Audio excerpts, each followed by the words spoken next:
Alrighty, folks, the President of the United States orders a Venezuelan drug cartel ship blown out of the water. Plus, Zohran Mamdani finally receives that magical Bill de Blasio endorsement that he has been desperately waiting for, and the UK is arresting people for bad tweets. First, as you know, this year we are celebrating a decade of the Daily Wire, not by looking back, but by launching what's next. First up, Monday, for the first time in years, we are bringing in brand new Daily Wire talent with the premiere of The Isabel Brown Show. Then, next Wednesday night, the main event, Friendly Fire, all of us getting together to do what friends do, argue, debate.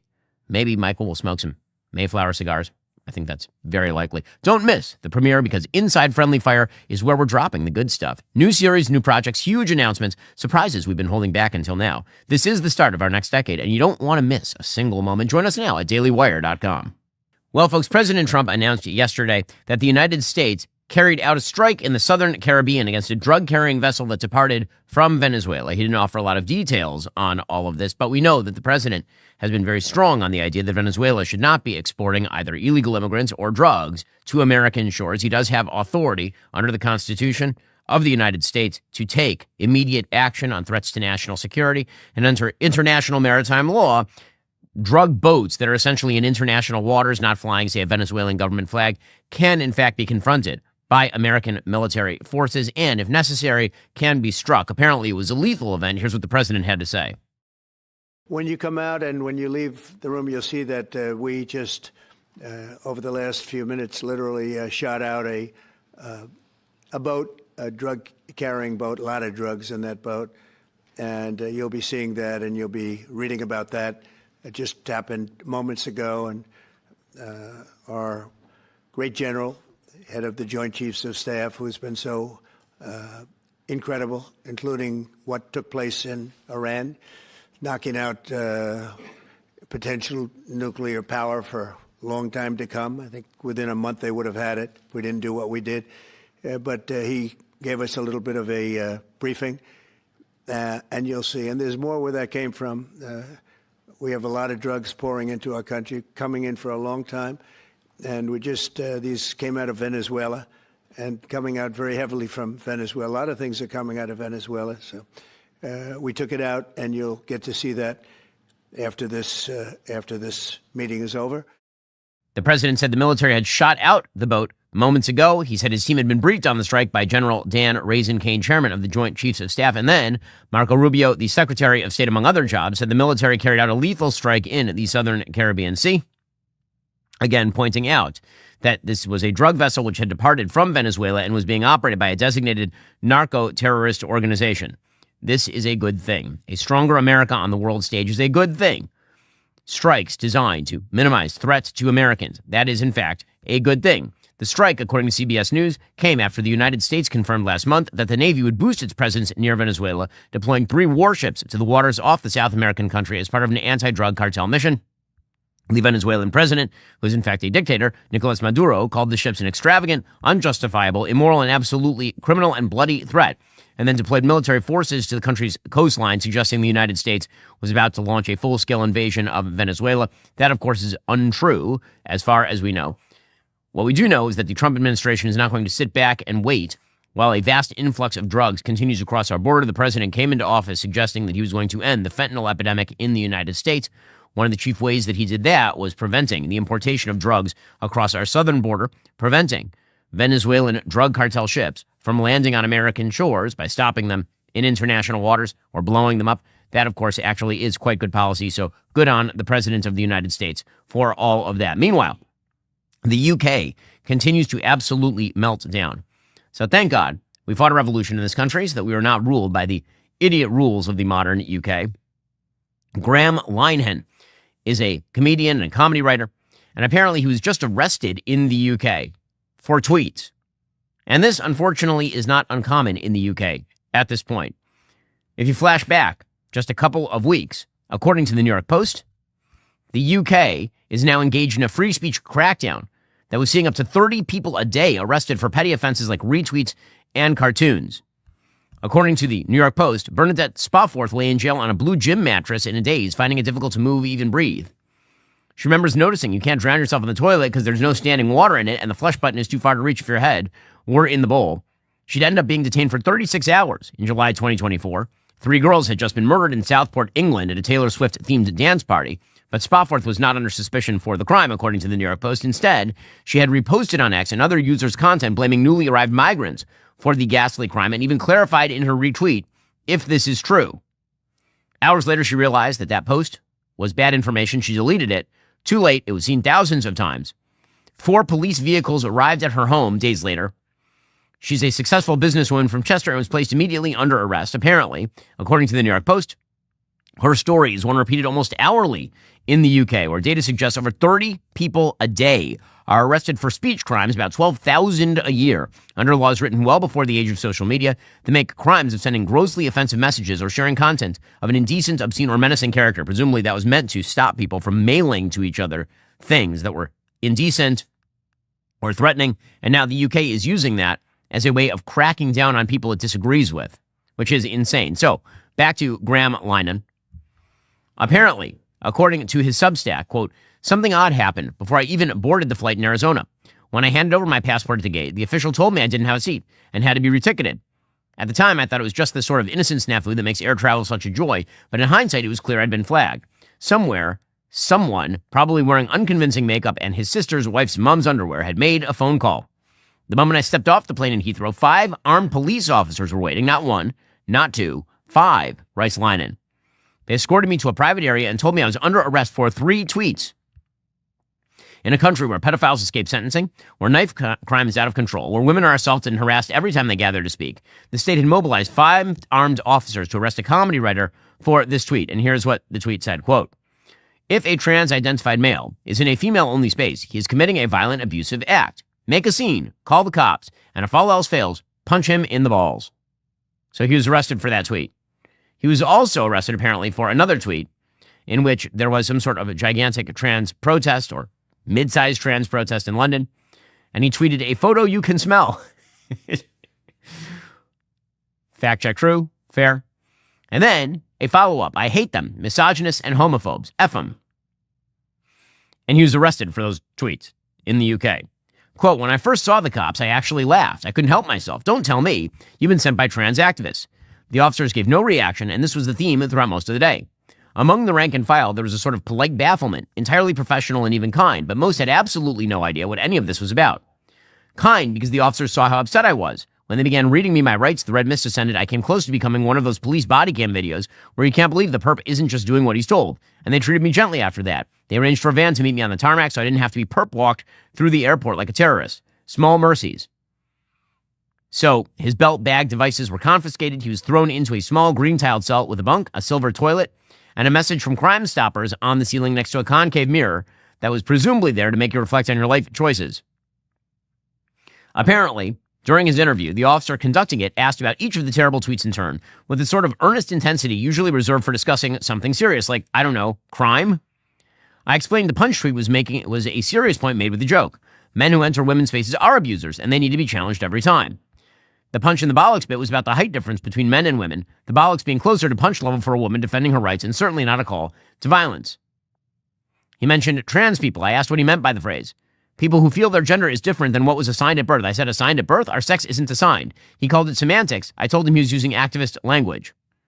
Eventually, a nurse came to check on me and found my blood pressure over 200, stroke territory. The stress of being arrested for jokes was literally threatening my life. So he was escorted to A&E, where I write this now, after spending about 8 hours under observation. So, just unbelievable. Unbelievable. Apparently, he believes that the person who referred him to the cops was a Lindsay Watson, who he calls a demented ex-copper troon who was fired for his online conduct. Watson was also involved in another case on Thursday and Friday at London Westminster Magistrates Court that trans activists are planning to protest. So, welcome to England, the birthplace of Magna Carta, where, again, tearing down the institutions that make a functional society, that's the thing. That's the thing. And it's not just that these folks in the UK are interested in tearing away free speech, in saying that you're not allowed to tweet a bad thing, that bad tweets might land you in jail. They're importing people from parts of the planet who hate all of those centralizing Western principles like free speech, despise them.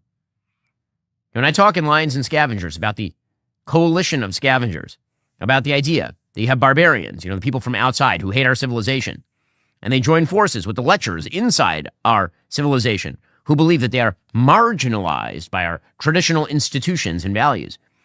And they make common cause together. That's the UK in a nutshell. Because it is no coincidence that just yesterday, the Home Secretary of the UK, Yvette Cooper, said that the UK is going to take in refugees from Gaza. So congrats to the people of Great Britain. They don't just have to contend with the insanity inside their borders. They are going to be importing people who almost certainly do not share their values out of some sort of misplaced sympathy, I suppose, because there are plenty of other countries on planet Earth that are more akin ideologically and culturally to the people of Gaza. But apparently not according to the wonderful folks in the UK. I can't imagine why Nigel Farage's party is doing so well over in the UK. Here's Home Secretary Yvette Cooper just yesterday. The Home Office has put in place systems to issue expedited visas with biometric checks conducted prior to arrival for children and their immediate accompanying family members. And we have done the same for all the Chevening scholars and are in the process of doing so now for the next group of students from Gaza who have been awarded fully funded scholarships and places at UK universities so they can start their studies in autumn this year. Oh, congrats. I mean, by the way, fully funded. So that means somebody else is paying the bill. Cooper said that the government would be opening a broader scheme for refugee students to, quote, come and study in the UK so we can help more talented young people fleeing war and persecution to find a better future alongside capped and managed ways for refugees to work here in the UK. So once again, congrats to the people of the UK who are now going to be forced to accept, presumably, thousands of people from Gaza, one of the most radical places on planet Earth. Already coming up, more on the UK arresting people for bad tweets. Also, Zohran Mamdani endorsed by another terrible New York mayor, Bill de Blasio, and much more. First, your online activity is in private. Data brokers track everything you do online, your browsing, shopping habits, even your beliefs. In the United States, they can legally sell that information. Companies buy this data to target you with ads, social media platforms, use it to control what content you see. During elections, it's used to influence your vote. To protect your privacy and maintain your online autonomy, you should be using ExpressVPN. ExpressVPN routes all my online activity through secure, encrypted servers, making it impossible for my internet provider to see what I'm doing online. That means you can browse without feeling like somebody's watching over your shoulder all the time. It also hides your IP address, the unique number that identifies you online, and allows data brokers to build and sell profiles about you. Without access to your IP or activity data, these companies have nothing to work with. You know, again, I'm traveling a lot right now. That means I'm using public Wi-Fi. Well, when I am using public Wi-Fi, I do not want anybody stealing my data. So I'm using ExpressVPN all the time. ExpressVPN is super simple to use. Just one click activates protection across all my devices, from phones and tablets to smart TVs and computers. Plus, it works on up to 8 devices simultaneously, so I can extend privacy protection to my entire family. Right now, you can get an extra 4 months for free when you use my special link. Go to expressvpn.com/Ben. Get 4 extra months of ExpressVPN. That's expressvpn.com/Ben. Also, here's the reality. Over 90% of Americans aren't getting enough dietary fiber. Most of us aren't hitting that recommended variety of fruits and veggies either. I know I wasn't. That's why I tried Balance of Nature supplements. These aren't some artificial knockoff trying to mimic what nature provides. They simply let nature do its job. We're talking about 47 real ingredients: mango, wild blueberries, spinach, kale, shiitake mushrooms, broccoli, the whole works. Plus, their fiber and spice blend is also unique. It combines 4 whole fibers like psyllium husk and flaxseed with 12 aromatic spices, including turmeric and cinnamon. You won't find another supplement that does this stuff. I also appreciate there are no artificial additives, no added sugars, just clean ingredients, vegan, kosher certified by the OU, gluten-free. You can even mix the powder into smoothies or sprinkle it over your food. No bags, no mess, no measuring. I'm here on the road. That means I'm bringing it with me to try and stay as healthy as humanly possible. After years of research and development, Balance of Nature has created something that makes getting proper nutrition actually convenient. Go to balanceofnature.com, use promo code Shapiro for 35% off your first order as a preferred customer, plus get a free bottle of fiber and spice. That's balanceofnature.com, promo code Shapiro. Shortly after Cooper spoke, the Foreign Secretary David Lammy said that these Gazans would arrive in the UK in the coming weeks. There's been some opposition within Westminster to the move to take in refugees from Gaza. Conservative Shadow Justice Secretary Robert Jenrick expressed apprehension at the idea of resettling Palestinians in the UK. He wrote in the Telegraph, quote, "The truth is that Gaza's Arab neighbors are prepared to offer humanitarian support, but consider the idea of inviting Gazans into the country at any scale a risk only a fool would take," which of course is true. Egypt is accepting 0 people from Gaza, but Britain is accepting thousands from Gaza. A strange move, a very, very strange move by the UK, except this is a misapplied sense of guilt directed at the third world by the Labour Party in the UK, a belief that in the oppressor-oppressed matrix, The UK is an oppressor.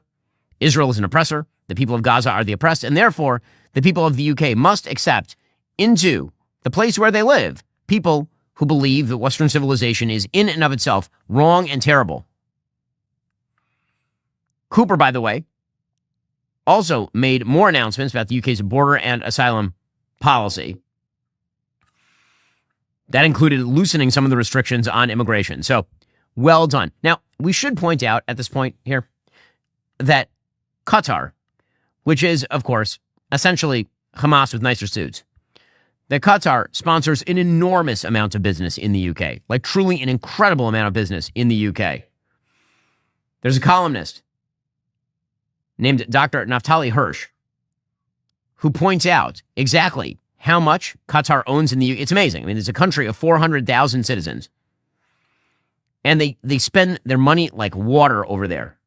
A non-exhaustive list of the companies that Qatar, primarily through its Qatar Investment Authority, owns giant chunks of include, in the UK, Barclays, the London Stock Exchange, Heathrow Airport, Harrods, the Canary Wharf Group, Rolls-Royce, and the International Airlines Group. That includes British Airways, Iberia, Vueling, and Aer Lingus.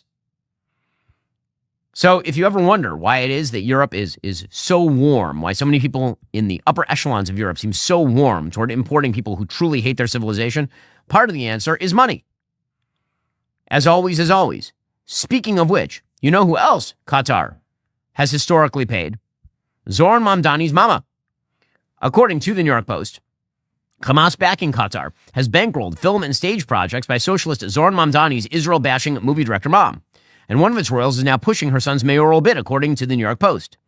Sheikha al-Mayasa bint Haman al-Thani, sister to the ruling emir, and the state-funded cultural institutions she controls, have supported Mira Nair and her creative projects since at least 2009. So it's great. You have Qatar pay for the mayor of New York. That's exciting. Even extending a personal invitation to participate in the cultural program the country organized as part of the festivities around hosting the 2022 World Cup. Since mid-June, Sheikha al-Thani has taken to promoting Mamdani's mayoral candidacy on social media, boosting news of favorable polling on Instagram and posting fire emojis under a TikTok video of him embracing Nair. Daniel Pletka, foreign policy expert at the American Enterprise Institute, says, quote, they're buying somebody who's willing to be bought, and in a time of their choosing, they will ask for what they want. They need a rainbow coalition of people who will support the ideology they promote. Sometimes it will be Islamism, sometimes it will be anti-Semitism, sometimes it will just be anti-Israel. According to the New York Post, there are extensive ties between Zoran Mamdani's mama and the Qatari elite, including from 2010 until 2014, the Doha Film Institute, founded by Sheikha al-Thani, underwrote a boot camp to train Qatari students in screenwriting and filmmaking at Nair's Maisha Film Labs in East Africa and in Doha. The Doha Film Institute paid the entire $15 million budget of Nair's 2012 film, The Reluctant Fundamentalist, one of the first movies it produced. That flick is all about how America was mean to a Pakistani immigrant suffering mistreatment after 9/11. So we're talking about like millions of dollars funded from Qatar to the Mamdani mama. And then it turns out they are promoting Zoran Mamdani also via social media. Shocker. I can't believe it. It turns out that the accusation that money may have something to do with the success of the socialist candidate, well, not totally untrue. That coalition of scavengers, it rides high. Radical Islamists, trans advocates, Marxists, all willing to join together to fight the civilization they believe is the problem. Speaking of that New York mayoral race, I'm in New York right now, I gotta say. It's an amazing city. I mean, truly, the world capital of commerce. And now the person that they are talking about making mayor believes that he can single-handedly centralize the economy. Good luck with that. Zoran Mamdani, just yesterday, suggested he was going to freeze rent for 250,000 rent-controlled units. I can't imagine how that's going to lead to housing shortages. Spoiler alert, it leads to housing shortages. As your next mayor of this city, yes. I will freeze the rent for more than 250,000 rent-stabilized apartments. Well, I mean, good luck to all the developers in New York City. And I know developers, people who are looking to buy space in New York because, obviously, lots of commerce here, lots of people working here. But virtually all of them have now added closing conditions based on Mamdani's possible mayoralty. People who are thinking about pulling out of, we're talking like large multi-million-dollar deals because they are afraid that Mamdani is simply going to come in and boot stomp any free market with regard to real estate. Meanwhile, you know you're in good hands when Bill de Blasio, the recent worst mayor in the history of New York, endorses Zohran Mamdani. Yesterday, he claimed in a New York Daily News op-ed, quote, "We don't just need Zohran Mamdani to be our mayor because he has the right ideas or because they can be achieved. We need him because in his heart and in his bones, he cannot accept a city that prices out the people who built it and keep it running." One of my favorite things about the left is that they never have to actually argue for why their policies might be effective. They simply say, well, you know, his heart is in the right place. We need him because in his heart and in his bones, he cannot accept a city that prices people out. Well, I mean, if he feels bad about rent, then that means he probably should be mayor. Just like that homeless guy that I spotted coming in here. He also seemed pissed about rent, so probably he should be mayor. The ex-mayor, who served 2 terms from 2014 to 2021, demonstrating full-scale the idiocy of many New Yorkers, insisted that Mamdani's promise for affordability, including rent freezes, free childcare, and free city buses, was the reason he cinched the June Democratic primary. He wrote, quote, "Yet, though many New Yorkers agree with him, many others are skeptical. Still others have lost faith in the city government's ability to not only talk but deliver. They want to know one fundamental truth. Can it be done? I can say definitely, and I know better than anyone, the answer is yes." Yeah, so many people loved Bill de Blasio as mayor. People just thought he did an amazing job lowering costs, making the city more livable. Nobody believes this. Well, de Blasio is actually talking up Mamdani's idea. You know, credits to de Blasio. The man actually says the quiet part out loud. He just full-scale endorses the worst ideas of Zohran Mamdani. So he's on Morning Joe, Bill de Blasio, that giant groundhog-killing weirdo. And he said that government-run grocery stores sound actually quite awesome. Zohran says, for example, hey, look at the fact that people need, right now, they need relief. They need to be able to live in this city. Right. So, for example, you know, here's a great one. The grocery stores. There's been a lot of attempts to mangle what that is. We have food deserts in New York City. Right. We have places where people cannot get decent quality food. We have an obesity crisis that's part of that. Right. He says, okay, let's have the government come in, set up some grocery stores where the private sector is not putting in grocery stores and help get people quality food at a reasonable price. Makes a lot of sense to me. Free buses. And who runs that? The city of New York runs it, just like we run so many other services. It'll be amazing, guys. It'll be amazing. If only it had been tried somewhere else and we could see whether it worked. Wait, it was tried in Kansas City, and it turns out that it went bankrupt. According to the New York Post, again, this is just a few weeks ago, Sunfresh Market in Kansas City, which opened in 2018 as part of a $1 million revitalization plan, mysteriously shuttered just weeks after viral footage exposed the struggling stores at bare shelves, foul odor, and frustrated customers. That was a publicly funded grocery store in Missouri. They left a note on the entrance stating it can no longer serve residents due to circumstances, quote, beyond our control. Oh, no. How sad. The store was located in a city-owned building. It was opened as part of a $15 million revitalization project. But as it turns out, government-owned, it turned into a crime center. And then it basically got emptied out. So probably it'll work out great. You know, other things that might work out great that have never been tried for sure would be like free busing. Free busing would be great because, you know, it's not as though the New York City buses are smelly and terrible enough with people actually paying for some level of upkeep. If you get rid of the upkeep, probably it'll be even better, even freer, even more awesome.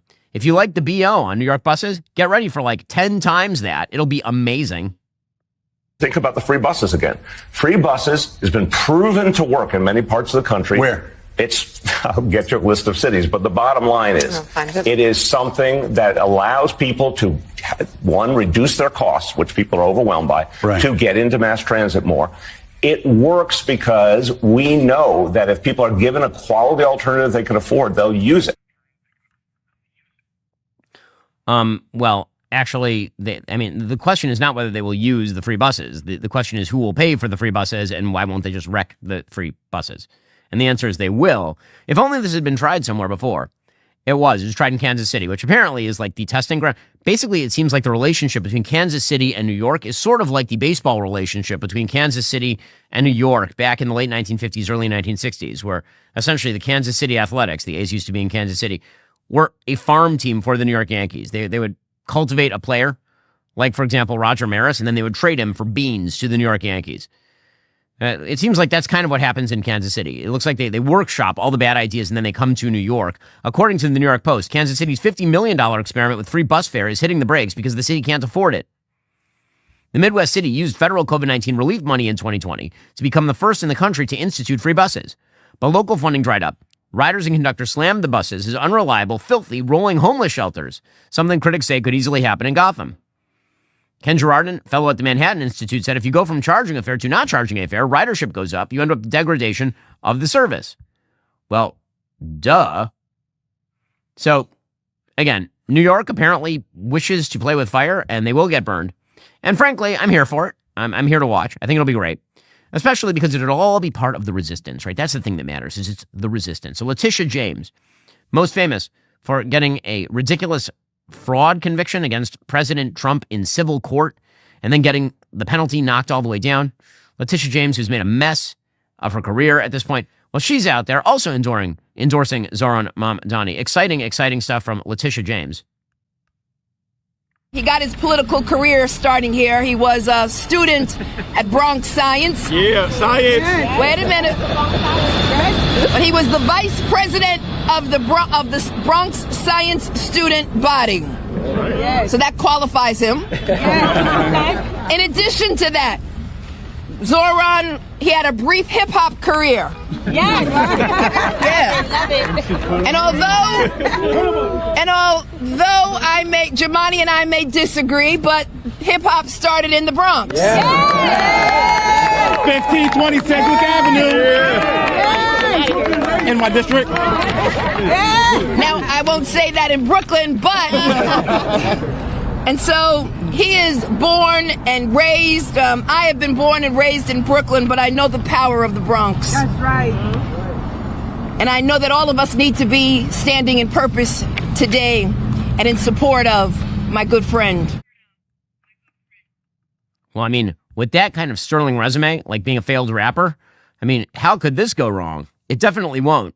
And if somebody knows something about victory, it's Letitia James, who once thought of being governor and then was actually just a terrible AG. Here she was saying, "Victory will be ours," sounding like a movie villain here. And I'm still standing. Yeah. Still standing. Yeah. Okay. Brooklyn, check. Manhattan, check. Staten Island, check. And now the Bronx, check.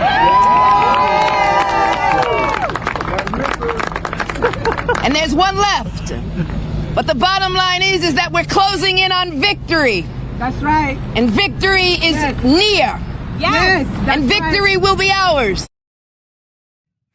Victory will be ours. And they just cut to Escape from Manhattan, Kurt Russell wandering through the burning blocks of New York. Yeah, things are going to be great in New York, guys. You're doing an amazing job. Smart job. Already coming up. The left, for some reason, over the weekend thought that President Trump was dead. We'll get to that. First, you know how most kids' vitamins out there are loaded with teaspoons of sugar, artificial ingredients kids don't really need? This is where Haya comes in. They've created an amazing chewable vitamin that kids actually love. The best part? Zero sugar, still totally delicious. Even the pickiest eaters would approve. They've packed in 12 organic fruits and veggies, plus 15 essential vitamins and minerals. It's non-GMO, vegan, allergen-free, thoroughly tested for safety, which means you and I can both feel confident giving our kids vitamins made to this high-quality standard. Are you tired of battling with your kids to eat their greens? Haya now has Kids Daily Greens plus Superfoods, a chocolate-flavored greens powder designed specifically for kids, packed with more than 55 whole food ingredients to support brain power, development, and digestion. Just scoop, shake, sip with milk or any non-dairy beverage for a delicious and nutritious boost your kids are actually going to enjoy. They even send stickers with your first order so your kids can decorate the bottle and make it their very, very own. We've worked out a special deal with Haya for their best-selling children's vitamin. Receive 50% off your first order. To claim this deal, you have to go to hiyahealth.com/Shapiro. This deal is not available on their regular website. Go to hiyahealth.com/Shapiro. Get your kids the full body nourishment they need to grow into healthy adults. Also, feeling overwhelmed by back taxes? Well, you're not alone. Maybe you missed that April deadline, or your financial records are all over the place. Whatever the situation, don't put it off any longer. The IRS is not getting any friendlier. Those penalties, they pile up fast. We're talking 5% every month you don't file, maxing out at 25%, which adds up really, really quickly. Here's the thing. You don't have to handle this alone. Tax Network USA specializes in exactly these kinds of situations. They've worked with thousands of Americans, employees, small business owners, people who haven't filed in years. Messy books? They've literally seen it all. and they know how to sort it out. What sets them apart is their direct access to IRS programs most people don't even know exist. Plus, they have expert negotiators who actually know how to get results. They'll start with a free consultation to assess your situation. If you qualify, they may be able to reduce or even eliminate what you owe. More importantly, they can protect you from the really scary stuff like wage garnishment and bank levies. The bottom line, don't wait for that next IRS letter to show up in your mailbox. The sooner you act, the more options you'll have. Call 800-958-1000 or visit tnusa.com/Shapiro to talk to a real expert at Tax Network USA. Take the pressure off. Let Tax Network USA handle your tax issues. Meanwhile, the Democrats are focused like a laser beam on defeating President Trump. And that means basically just doing really, really dumb things. So over the weekend, you may have missed it. If you weren't too online, you actually had a life and you were hanging out with your kids, you missed it. But it turns out over the weekend, Democrats thought that Trump was dead. Why? Well, because he didn't have a public schedule for a couple of days. Now, I understand that President Trump has become, just a part of all of our lives. That basically every 5 minutes, President Trump pops not only into the headlines, but into our consciousness. I get it. I do. The man is ubiquitous. But if he goes, not in the headlines for a couple of days, doesn't mean he's dead. I also understand that Democrats are desperately attempting to now replay every Republican hit in reverse. So if Republicans have a very provocative presidential candidate who trolls people online, then Gavin Newsom just does the same thing, but in reverse. If the Democrats run a dead person and Republicans point that out and then the Republicans win, now Democrats are going to try and claim that President Trump is in fact dead. Well, rumors of President Trump's death were greatly exaggerated over the weekend, and that led to this exchange between Peter Doocy of Fox News and the President of the United States on the subject. Something completely different, but about a big viral social media trend over the weekend. How did you find out over the weekend that you were dead? You see that? No. People didn't see it for a couple days. 1.3 million user engagements as of Saturday morning about your demise. Really? I didn't see that. I have heard, it's sort of crazy, but last week I did numerous news conferences, all successful. They went very well, like this is going very well. And then I didn't do any for 2 days, and they said, there must be something wrong with him. Biden wouldn't do them for months. You wouldn't see him. And nobody ever said there was ever anything wrong with him, and we know he wasn't in the greatest of shape. No, I heard that. I get reports. Now, you knew I did an interview that lasted for about an hour and a half with somebody, and everybody saw that was on one of your competitors. I did numerous shows and also did a number of truths, long truths, and I think pretty poignant truths. No, I was very active over the weekend. Well, that's true. He was active over the weekend, and he was truthing it up. But, Democrats, when in doubt, just claim that the guy is dead. By the way, they are hoping. They are very much hoping. So Tim Walz, again, that guy, it's amazing that he became, for a moment, a national name, because a weirder person I have yet to find in American politics. I'm saying a lot. There are a lot of weirdos in American politics. Tim Walz, who is most reminiscent of the inflatable man who's kind of waving bizarrely off the side of the freeway at a used car lot. Well, he, over the weekend, decided to imply the president was dead and then say, well, if he's not, maybe he will be soon. Goodness gracious. You get up in the morning and you doom scroll through things, and although I will say this, the last few days you woke up thinking there might be news. Just saying. There will be news sometime, just so you know, there will be news. And then, of course, you have the performative oppositionality of people like Jasmine Crockett, the Texas congresswoman. I will admit that I'm enjoying Jasmine Crockett's changes of dialect almost as much as I enjoyed the tour through dialect that we got from Hillary Clinton. You remember Hillary Clinton had like a bunch of different accents that she would just randomly unleash? Well, I just want to show you a flashback. This is Jasmine Crockett before she was in Congress and what she talked like, because you really have to know that in order to understand what she is doing now. Absolutely. First of all, it's good to see you in the new year. No one could have told me that when I went down to Austin, now it looks like a little bit over a year ago, that I would be running for Congress. It's just not what my plan was. I mean, she sounds like, like a normal human, who speaks as though she went to college. And then she just code switches into this. Maybe because these people, they are crazy because they always talk about how Christian they is. Yeah, I don't know how many of them on that side are getting divorced because they getting caught up sleeping with their co-workers, staffers, interns, All the things. Yeah, you ain't got to believe me. Just go Google. You'll find some of it. I'm telling you. And the wives is being messy and petty. They putting it in the divorce. I'm like, ooh, that's got to be true because your lawyer would know that they going to lose it if they.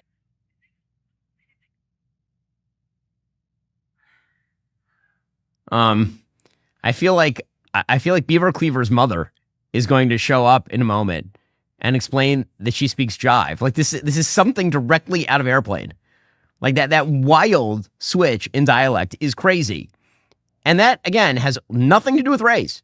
Because if a white person did that, like Hillary Clinton, it would also be crazy. That is crazy. I don't know what's happening, but this is a person who is seen as an up-and-coming Democratic voice. Okay, good luck to you guys. Good luck to you. And I have to say, the up-and-coming Democratic class, it's filled with stellar people. In breaking news, it turns out that Representative Ilhan Omar is worth an absolute freaking fortune, which is insane. Because, of course, if you listen to her, you realize America is deeply unfair, terrible, racist, exploitative, and yet somehow she may be worth up to $30 million. I have no idea how. I didn't realize that an informal ISIS recruiter paid that much. Anyway, Ilhan Omar reported a net worth of up to $30 million in her latest financial disclosure, a document filed just months after she dismissed claims she was a millionaire as ridiculous and categorically false. The disclosure, filed in May, shows the far-left squad lawmaker and her husband, Tim Minette, experienced a roughly 3,500% increase in net worth last year compared to 2023. Well, I mean, I suppose that marrying not your brother has some benefits. The surge in the couple's wealth was first reported by the Washington Free Beacon on Monday. The financial gains came from Minette's two businesses, a Santa Rosa, California-based winery, and a venture capital firm headquartered in Washington, D.C. Seems like somebody's benefiting off some American-style free market exploitation. Apparently, Minette's venture capital firm, Rose Lake Capital, LLC, its assets were valued at between $5 million and $25 million by the end of 2024. Rose Lake Capital claims to have $60 billion in assets under management, according to the company's website. So, yeah, that seems like a person who's benefited, an awful lot from living in the United States and yet still thinks the United States sucks. Because, again, our country is filled with terrible people who have come from abroad and then have decided that they're going to crap on the place that has made them free and prosperous and fight against all the systems that did precisely that. They are indeed scavengers. Already coming up, Greta Thunberg. Yeah, I know, she's in the headlines again, but she's our scavenger of the day. I will explain why. First, I love movies about real heroes who have the courage to stand up against evil. We need those stories today. That's exactly why the incredible story told in Bao, Artist at War, caught my attention. The film opens September 26th. You can visit baomovie.com to see the trailers. Bao, Artist at War, tells the remarkable true story of Joseph Bao, a gifted artist and forger who risked his life to save others during the Holocaust. There, he found not only the strength to survive, but unexpected love with Rebecca. A gripping story of survival, love, and courage. The movie's awesome. It really stays with you. It's not just another Holocaust movie. It's a film really about art and love, how they save lives literally and spiritually. Joseph Bao was a prisoner in a Nazi concentration camp. He forged documents to help other people escape. He was also a poet, an animator, and a romantic. His story, his love, and his resilience, it feels like fiction, but it's an actual, real, true story. If you love Schindler's List or Jojo Rabbit, films that show not just what was lost, but what was fought for, you need to see Bao. Bao, Artist at War, opens only in theaters for a limited run beginning September 26th. Go to baomovie.com to watch the trailer, read about Joseph's real-life journey, and find showtimes near you. Again, that's baomovie.com, B-A-U movie.com. Okay, meanwhile, speaking of scavengers, I have to point out today's scavenger of the day.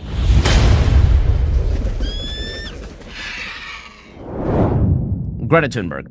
So, I don't know when she decided to become either Lord Farquaad from Shrek, torturing the gingerbread man, or when she decided to just take He-Man's hair and plunk it on her head.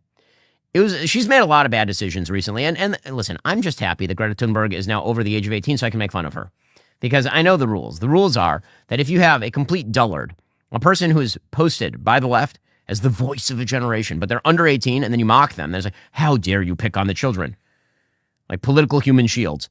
Like, what if I take this child soldier and put the child soldier there, and then if you make fun of the child, it's because you hate children. Okay, but now she's, age of majority. She's older than I am at this point. She's certainly aged more quickly. And so I can mock her as much as I damned well please. She is a moron. She was always a moron. But when you're a child and you're a moron, it's somewhat amusing. When you're an adult and you're a moron, then you're just annoying now. Now you're just a draw on the public wheel.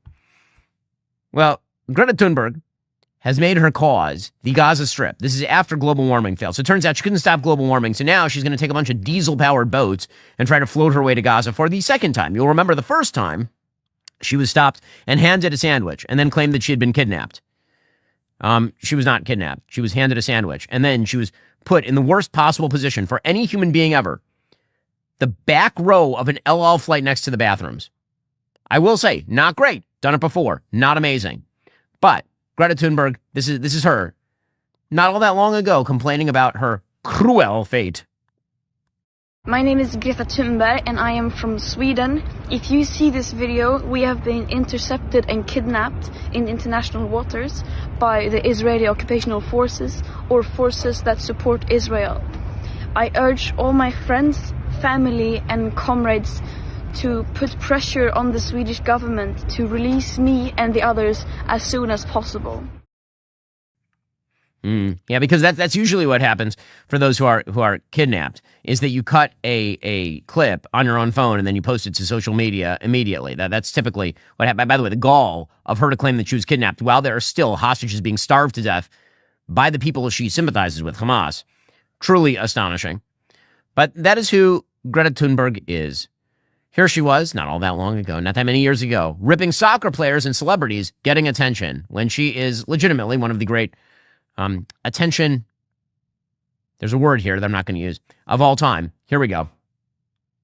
Where celebrities, film and pop stars who have stood up against all injustices will not stand up for the environment and for climate justice, because that would inflict on their right to fly around the world, visiting their favorite restaurants, beaches, and yoga retreats. Well, the good news is that now she's on the boat again. So she got on a boat a couple of days ago, and then the winds turned it around. And so now she's gotten on the diesel-powered boats again. And the reason I point her out is because she is so indicative of this entire generation, an entire generation of young morons in the West. Here's something I write about this in my book, Lions and Scavengers. Quote, "Scavengers are plentiful among those for whom life is too easy. It is one of the great ironies of history that revolutionaries are typically drawn not from the ranks of the abject poor, but the idle bourgeois. The poor are those who need not struggle for their daily bread, who are not dedicated to the demands of family, who are disengaged from the larger community. They seek a feeling of meaning that can be found in either building or tearing down, and finding themselves incapable of building, they choose the latter option. University students are all too often the seedbed for revolution for precisely this reason. They have no families to support. They are often supported by their parents, and they have intellectual pretensions of their own." And that is Greta Thunberg in a nutshell. It is also why younger Americans, by like a 60-40 margin, now say that they support Hamas. Because this is what we are raising here in the West, a bunch of spoiled brats who have no connection with reality, and so they will vote for Zoran Mamdani and then pretend their own virtue. Okay, meanwhile, in other news, the President of the United States announced yesterday that he would, in fact, be deploying National Guard troops to Chicago. Here's what he had to say. Can't walk outside, we're petrified. If the governor of Illinois would call me up, I would love to do it. Now, we're going to do it anyway. We have the right to do it because I have an obligation to protect this country. And that includes Baltimore. I saw where Governor Moore was asking me to take a walk down the street of Baltimore. Well, Baltimore is a very unsafe place. It's rated number 4 in the city, one of the most unsafe places anywhere in the world. Okay, so he's not wrong about that.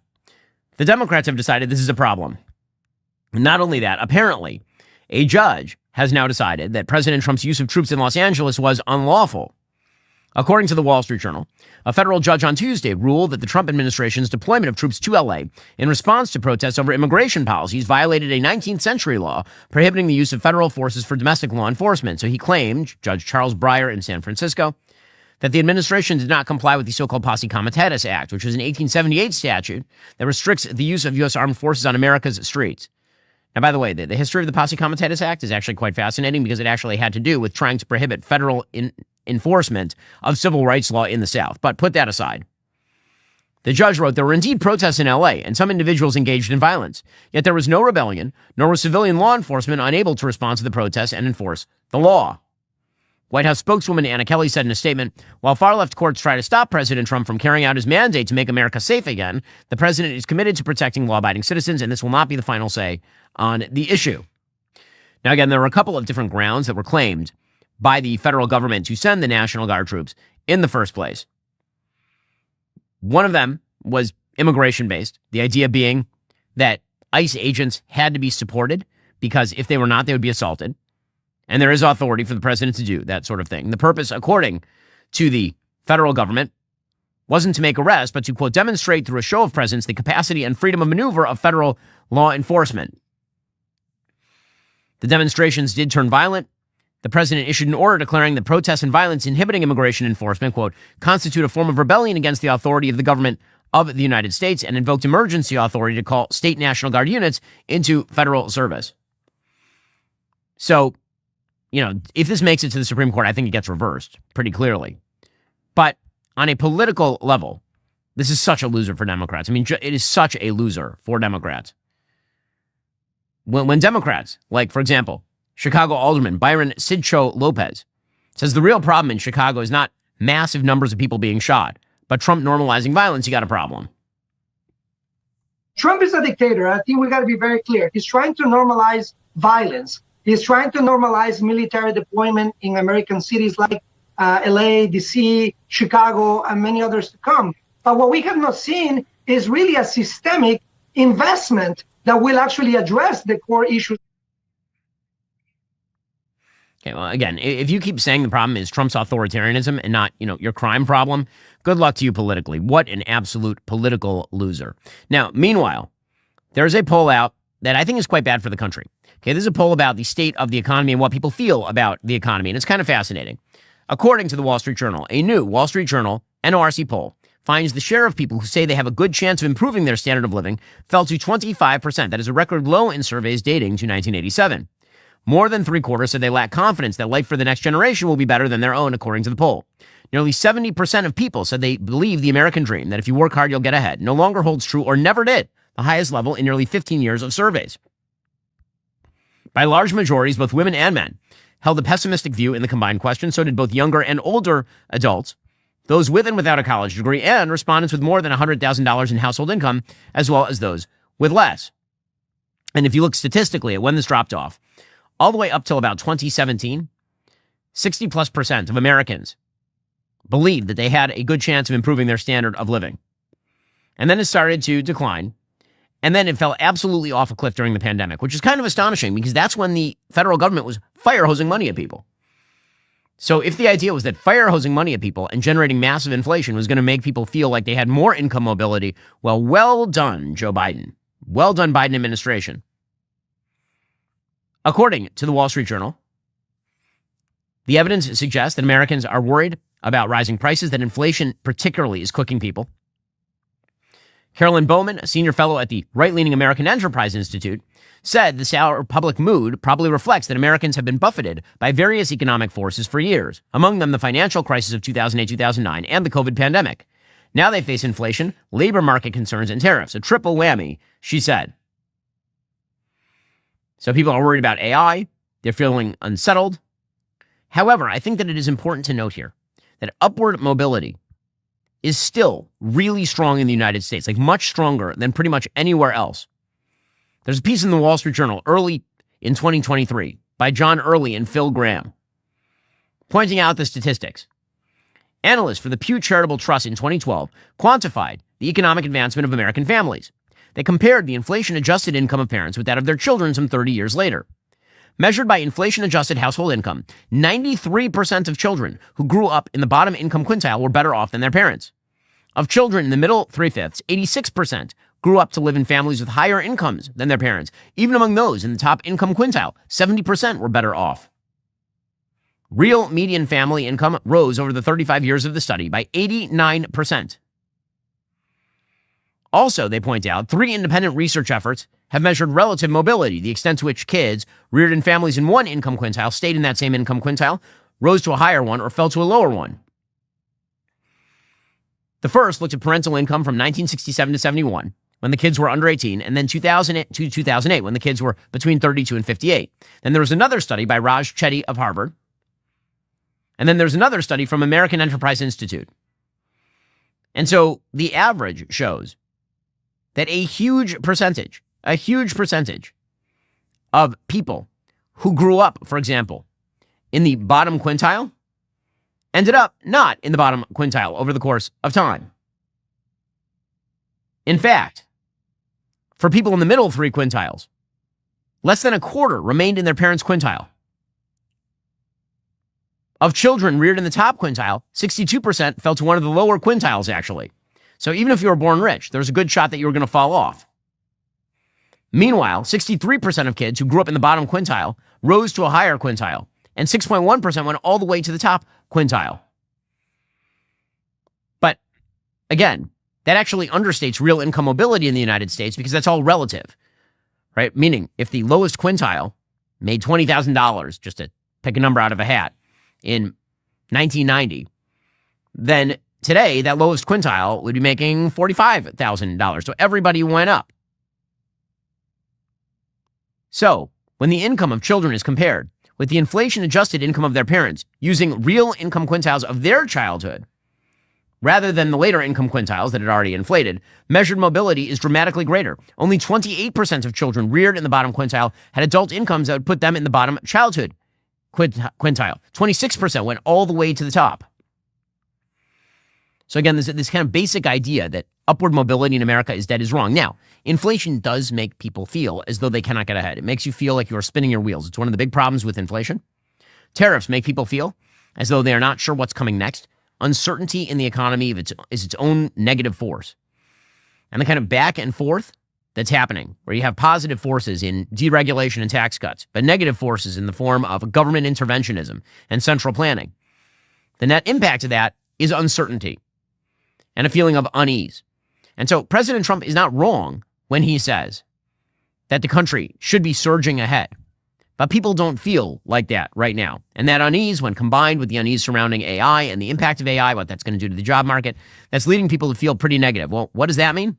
Well, it's kind of a problem because the party in power is the one that suffers when people feel negative about the economy. That was true for Joe Biden. It is also true for President Trump.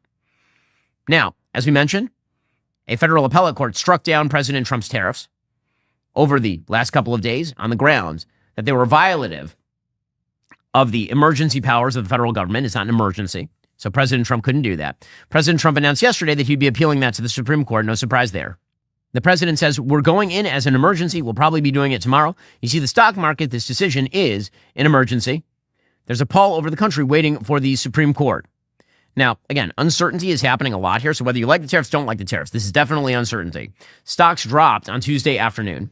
Bond yields rose because of concerns that all that tariff revenue that supposedly was coming in, that'll have to be returned if it turns out that these were illegal levies, essentially. President Trump said on Tuesday, if that decision would be lost, it would be an economic disaster for the United States. He said our country will be weak, pathetic, and not rich if the tariffs are reversed. I mean, first of all, I think that setting those sorts of expectations is a mistake. Because if they're reversed, what are you going to now claim? That the economy sucks while you're the president? That seems like not a particularly great pitch. By the way, the president did, or the White House at least, tweeted out an image suggesting that if the tariffs were reversed, that would amount to a reversal of $8 trillion in new American investment. I don't know where that number is coming from. I do not know where that number is coming from. So, again, there are a lot of pledges for people to put money into the American economy. Those pledges have not actually materialized as of yet. And the idea that tariff revenue is going to heal the American economy, that seems flawed at best. The reality is that what has made America the envy of the world, economically speaking, is in fact property rights. It is in fact free trade. These are good things for a competitive country, a risk-seeking and risk-taking country for the United States. That is a good thing. Not centralized economic planning. Alrighty, folks, the show is continuing right now for our members. What's going to happen in Ukraine? This remains an open question. We'll get to it. Remember, in order to watch, you have to be a member. If you're not a member, become a member. Use code Shapiro. Check out for 2 months free on all annual plans. Click that link in the description and join us. An epic episode of Good Trump, Bad Trump. President Trump is saying that he's going to try to fight flag burning with actual criminal penalties. We'll get into all the details there. Plus, he tried to fire a Fed governor. What exactly does that mean? And we have a massive breaking story, an exclusive here at Daily Wire, exposing the American Medical Association, one of our most cherished institutions, again, opened up and eaten from the inside. First, We are 1 week out. My first book in 4 years, Lions and Scavengers, hits shelves September 2nd. That's right after Labor Day weekend. It's about strength, cowardice, and the fight. We are all in, whether we like it or not. Go to dailywire.com/Ben to pre-order now. It's available everywhere. Amazon, Walmart, Target, Barnes & Noble. But signed copies are only at the Daily Wire shop. Again, go to dailywire.com/Ben. We're 1 week out. Don't miss it. Well, folks, a little bit later on in the show, we are going to get to the American Medical Association. We have a breaking story here at Daily Wire about the AMA. It's pretty astonishing stuff. Basically, they're now pushing gender-affirming care no matter what. We've obtained secretly recorded footage of AMA President Dr. Bobby McCamala, and it truly is astonishing. Wow. We'll get to that a little bit later on in the show. But we have to begin the day with President Trump. So President Trump had himself a day yesterday. In fact, it was an epic day of, we're bringing it back because it was such a big day of this. Good Trump, bad Trump. Yes, they're back. Play the song, guys. Good Trump, bad Trump, which one will we get today? Okay, so yesterday, President Trump suggested via executive order that we are going to arrest people and put them in jail for flag burning. Now, you don't know which way I'm going to go on this, right? Was that bad Trump or was that good Trump? Wait for it, wait for it, wait for it. It was actually good Trump. I'll tell you why it was good Trump. The reason it was good Trump is because people are misreading the executive order. So what President Trump said, as always, is a very simplified version of what the executive order actually says. First, here's what President Trump had to say while signing the executive order. If you burn a flag, you get 1 year in jail, no early exits, no nothing. You get 1 year in jail. If you burn a flag, you get, and what it does is incite to riot. I hope they use that language, by the way. Did they? Yeah, incitement is incite to riot. And you burn a flag, you get 1 year in jail. You don't get 10 years, you don't get 1 month. You get 1 year in jail, and it goes on your record. And you will see flag burning stopping immediately. Okay, so number one, there is a ruling in Texas versus Johnson that says that flag burning is indeed a legal activity under the First Amendment. Now, I want to go through the history of this in just a second, but I first want to say what the exact executive order says, because people are saying that it somehow criminalizes all forms of flag burning. That is not actually true. First of all, the president does not have the authority just via executive order to make anything criminal. You can't just make things criminal via executive order at the federal level. That requires some sort of congressional act. The president can't just deem a thing illegal and it magically becomes illegal. He can enforce the current law by directing his DOJ to prosecute certain crimes that are already on the book. So what exactly did the president sign? Well, according to the executive order, it says, the key part says, our great American flag is the most sacred and cherished symbol of the United States of America and of American freedom, identity, and strength. Over nearly 2.5 centuries, many thousands of American patriots have fought, bled, and died to keep the stars and stripes waving proudly. The American flag is a special symbol in our national life that should unite and represent all Americans of every background and walk of life. Desecrating it is uniquely offensive and provocative. It is a statement of contempt, hostility, and violence against our nation, the clearest possible expression of opposition to the political union that preserves our rights, liberty, and security. Burning this representation of America may incite violence and riot. American flag burning is also used by groups of foreign nationals as a calculated act to intimidate and threaten violence against Americans because of their nationality and place of birth. Notwithstanding the Supreme Court's rulings on First Amendment protections, the court has never held that American flag desecration conducted in a manner that is likely to incite imminent lawless action or that is an action amounting to fighting words is constitutionally protected. Okay, so notice what the executive order is doing here. President Trump didn't write them himself. Obviously, he has lawyers on staff who are doing this. He is not saying that if you just burn an American flag at a protest that you're going to go to jail, because that would, in fact, violate Texas versus Johnson. What he is saying is that, like pretty much all other words in American life, if you do something that is likely to incite imminent lawless action, that is not protected by the First Amendment. If I tell you, let's go, for example, attack that courthouse, that is word, right? Those words are not protected by the First Amendment. Why? Because they are likely to incite imminent lawless action. Also, there is a category called fighting words, which has sort of fallen out of common parlance. Legally speaking, it's not clear what fighting words are, but traditionally what it meant is that if you insulted someone, if I called your mother a whore or something, you punched me, then you could say theoretically that those were fighting words that were not constitutionally protected. Okay, so this EO doesn't do what everybody thinks it does. Right? It does not say that if you burn a flag under any circumstances, you're going to jail. And so what exactly does the White House now expect the Attorney General to do? Well, quote, The Attorney General shall prioritize the enforcement of to the fullest extent possible of our nation's criminal and civil laws against acts of American flag desecration that violate applicable content-neutral laws while causing harm unrelated to expression consistent with the First Amendment. This includes, but is not limited to, violent crimes, hate crimes, illegal discrimination against American citizens, or other violations of American civil rights, and crimes against property and the peace, as well as conspiracies and attempts to violate and aiding and abetting others to violate such laws.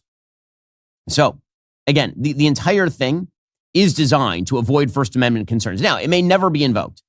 Now, this is the reason why it goes under good Trump versus bad Trump. So, there are a few different positions on this. Many of them are wrong. Many things can be true at once. One, according to the Supreme Court, the Constitution of the United States protects flag burning as a form of expression so long as it doesn't violate other things like incitement to violence, for example. Two, the Supreme Court decision in Texas versus Johnson is wrong. It's a bad decision. That 5-4 decision, which is held in high esteem by libertarians and members of the left, but actually violates centuries of American precedent, it is a bad decision. Justice Scalia was wrong about this, and I say that advisedly. I'm a huge Justice Antonin Scalia fan. He was the deciding vote 5-4 in Texas versus Johnson back in 1989. He was wrong about this. It's not true. The First Amendment was not designed to protect flag burning. It just was not, historically speaking. And I'll get to that in a moment. So 2 things are true. One, the law currently says, until it is changed by the Supreme Court, flag burning is protected activity as expression under the First Amendment. 2, that Supreme Court decision is wrong. 3, the executive order is designed to avoid the reach of Texas versus Johnson by linking flag burning to things that are not protected by the First Amendment. Right? Because the truth is that if you're talking about expressive activity, anything could theoretically be expressive activity. Right? The question is, does it violate other forms of criminal law? So, for example, if I strangle you to death with an American flag, can I say that that's freedom of expression? No, that's a criminal activity involving the American flag, and I will go to jail. So what they are attempting to do is link this with incitement, which is, in fact, a criminal activity. 4, there are a bunch of people on the right who are saying, well, it's criminal in America to burn the Pride Progress flag or the Black Lives Matter flag, so it should be criminal to burn the American flag. Okay, it is not criminal in America to burn the Pride Progress flag. If you wish to buy one and then burn it, you can absolutely do that. Now, there are hate crime laws on the books that I think are unconstitutional and violate the First Amendment that may be implicated by, for example, spiraling your wheels over some sort of gay pride flag painted on the sidewalk. I think it's idiotic. It's ridiculous. It's no worse a form of defacement of public property than if you were to just do it on a crosswalk without a gay pride flag on it. But that's a question about hate crimes. It really isn't a question about whether it's illegal to burn a Pride Progress flag or a gay pride flag or a BLM flag. It is not. So don't use one misinterpretation of law to justify another misinterpretation of law. It is neither illegal to burn an American flag, nor is it illegal to burn a Pride Progress flag under the current status of law in the United States. And this kind of bizarre spiral to the bottom, where everybody says a very simplified version of what they think the law is to justify another violation of law, that is a very silly thing. So all of these things are true at once. Now, I want to go back for a second to the idea that the Supreme Court decision in Texas versus Johnson is wrong. The American flag is special. It should be special. I've been a backer my entire political career of a constitutional amendment that would, in fact, criminalize flag burning. Why? Because as we've seen in America, as our institutions fall apart, as we have less and less fealty to anything in common, the American flag remains the only thing to which we should have total fealty. The Constitution of the United States, the American flag, these are the bases for being a good American. I know there's a lot of fraught debate right now about what it means to be a good American. Very, very basic standard to being a good American. You should like the American flag because it's the flag of your country. And 2, you should really like the Constitution of the United States, the organizing founding document of the country. Those seem to me like 2 very, very basic ones. And all this talk about heritage Americans that you're hearing from the right, the idea that you're a true American if your ancestors got here in 1710, as opposed to you're a bad American if your ancestors got here in 1908 or 1945 or 1983 or something. First of all, it's a bunch of horse crap. It's not true. There are plenty of people who are descendants of people who got here in 1710 who are totally anti-American. There are a lot of those people. In fact, it is an anti-American idea that just because you got here at a particular point in time that makes you more American than an American who got here at a different point in time. That's really, really silly. Okay, and from the left, you hear this idea of American citizenship, that American citizenship essentially means nothing, and diversity is what American citizenship is all about, which is not true. It seems to me that if you are going to form an Americanism around ideas, loyalty, and love for the country, the American flag is a very good place to start, which brings us back to that Texas versus Johnson decision. I'm just going to point out here, that's a bad decision. It is a very bad decision. Already coming up, we get into President Trump's executive order. What does the thing actually say? Plus, we will get to President Trump firing a Fed governor and a breaking story here at the Daily Wire about the American Medical Association. First, how many times have you said to somebody, if it ain't broke, don't fix it? That's usually good advice. It is not so true for a cell phone because cell phones degrade over time. Over time, that battery life fades. The processor can't keep up. It's fallen in the toilet perhaps one too many times. Fortunately, thanks to Pure Talk, your cell phone is something you can replace without feeling guilty. When you switch to Pure Talk this month, they're going to give you a Samsung Galaxy A36 for free with a $35 qualifying plan. Just $35 a month for talk, text, data, and a free Samsung phone with scratch-resistant Gorilla Glass and a battery that lasts all day long, all on America's most dependable 5G network. I use Pure Talk all the time. Obviously, I'm using my cell phone all the time. Business calls, family calls, those things matter to me. They matter to you too. So why wouldn't you try out Pure Talk? Supporting companies like Pure Talk is a smart thing to do. You win by cutting your cell phone bill in half. They win by hiring more Americans and helping more veterans. Make the switch in as little as 10 minutes. Go to puretalk.com/Shapiro. Get your free phone today. Again, that's puretalk.com/Shapiro to switch to my wireless company, America's wireless company, Pure Talk. Again, that's puretalk.com/Shapiro. Also, if you're a homeowner, you do need to listen to this. In today's AI and cyber world, scammers are stealing home titles. Your equity is the target. Here's how it works. Criminals forge your signature on one document, use a fake notary stamp, pay a small fee with your county, and then just like that, your home title can be transferred out of your name. Then they take out loans using your equity, or they even sell your property. You won't even know it's happened until you get a collection or foreclosure notice. So when is the last time you checked on your home title? If your answer is you never have done that, well, you probably should. And that's why I've partnered with Home Title Lock today. You can find out if you are already a victim. Many people at the Daily Wire, including people on this very team, trust Home Title Lock to protect what is likely one of their biggest assets. And at a time when the economy is sort of, up and down and all around, your home is a massive asset. You don't want anybody stealing the value in it. Use my promo code Shapiro at HometitleLock.com. You'll get a free title history report and a free trial of their $1 million triple lock protection. That's 24/7 monitoring of your title, urgent alerts to any changes. If fraud does happen, they'll spend up to $1 million to fix it. Don't be a victim. Protect your equity today. Go to HometitleLock.com. Use promo code Shapiro. That's HometitleLock.com, promo code Shapiro. By 1932, every single state in America had a flag desecration statute. Even though, according to the Supreme Court, the flag was a federal symbol, states could still criminalize desecration of the American flag. And typically, this was designed not only at preventing marking the flag or mutilating, trampling, defacing, defying the flag or any of that. It was also originally in many of these states prevented from advertising. You weren't supposed to use the American flag in advertisements, which of course has basically gone by the wayside over the course of time. You see the American flag on all sorts of gear now. Well, in West Virginia Board of Education versus Barnett in 1943, the Supreme Court started to say things like people could not be compelled to salute the flag because refusing to do so is freedom of speech. And you can make that argument. That at least is a fairly decent argument. Justice Jackson wrote, if there's any fixed star in our constitutional constellation, it is that no official, high or petty, can prescribe what shall be orthodox in politics, nationalism, religion, or other matters of opinion. Now, again, I think that's an arguable opinion. I think that saying that you should actually, like the country and like the flag, that's not a horrible prerequisite to being an American citizen. But you can see the counter argument, which is the freedom of speech at the federal level, at the very least, not at the state level. Remember, the First Amendment to the Constitution applies to Congress, as Congress shall make no law abridging freedom of speech. It does not apply to the states. The states routinely in the early days made lots of law abridging freedom of speech. However, you can see the attempts by the Supreme Court to sort of carve back much of the law surrounding the flag. In 1968, Congress passed a federal flag desecration law, which was meant to mirror many of the state laws. The federal law made it illegal to knowingly cast contempt upon any flag of the United States by publicly mutilating, defacing, defiling, burning, or trampling upon it. And then there were a bunch of Supreme Court cases, again, under the very, very liberal Warren Court that carved a lot of this back, including 1969 saying that you could curse the flag, 1974 saying that you could sew the flag to your pants so that you could sit on it in a way to shame it. And then that all culminated in the Texas versus Johnson decision, which was written by Justice Brennan. The court there found that the flag, burning it, was symbolic speech and that Texas's statute was content-based. Justice Scalia, who was the deciding vote in that case, he said, if it were up to me, I would put in jail every sandal-wearing, scruffy, bearded weirdo who burns the American flag, but I am not king.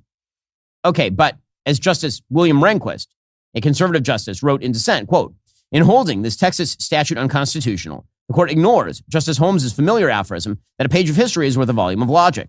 For more than 200 years, the American flag has occupied a unique position as the symbol of our nation, a uniqueness that justifies a governmental prohibition against flag burning in the way Respondent Johnson did here. He pointed out that every single state, except for Alaska and Wyoming, had statutes at the time prohibiting the burning of the flag. He says the American flag, throughout more than 200 years of our history, has come to be the visible symbol embodying our nation. It does not represent the views of any particular political party. It does not represent any particular political philosophy. The flag is not simply another idea or point of view competing for recognition in the marketplace of ideas. I cannot agree that the First Amendment invalidates the act of Congress and that the laws of 48 of the 50 states, which make criminal the public burning of the flag. The government may conscript men into the armed forces, where they must fight and perhaps die for the flag, but the government may not prohibit the public burning of the banner under which they fight. And of course, Justice Rehnquist is right about that. So the reason that this goes under good Trump is on the merits, he is not wrong. Flag burning, bad. The EO does not prohibit flag burning per se. That is not what the EO does. He does not have the power to do that. He even said that in that quote. He says it's about incitement to violence. Now, it's going to be very hard to prosecute that. It just will. But the reason it's also good is because it is good politics. Because now what you're going to see is a bunch of lefties going out in the street burning the American flag, which is precisely what Trump is tempting them to do. You know that's what he's doing. He's baiting them. President Trump is saying, you believe that America is all about burning the American flag, that American citizenship is about, quote unquote, dissent is patriotic. Well, hating the American flag is not something that most Americans actually like very much. Okay, so that goes under the category of good Trump. Although I can see why, again, there are a lot of people on the libertarian right who are upset about it. Cool your jets. That's not what he's saying in the EO. Okay, now it's time for, unfortunately, here he comes, flying in from the side. Here it comes.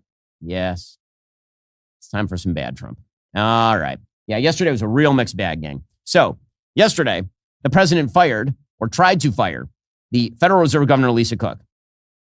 So Lisa Cook was the Federal Reserve governor who is on the so-called Fed Open Markets Committee. They decide collectively on whether to lower the interest rates or not. She has been an opponent of lowering the interest rates. She was appointed by Joe Biden. He doesn't like her very much, the president of the United States.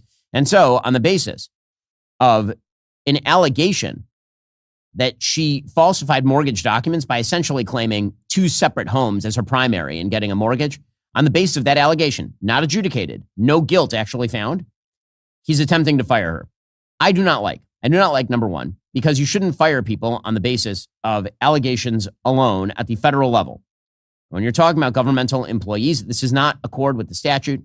Typically, if you are a member of the Federal Reserve Board of Governors, then the only way that you can be fired is for gross misconduct. This does not amount to even remotely gross misconduct. You cannot like it. If she's found guilty, you can fire her theoretically. But the idea that you can just kind of fire willy-nilly anybody who violates the law, but not even allegedly violates the law, this is setting a pretty bad predicate.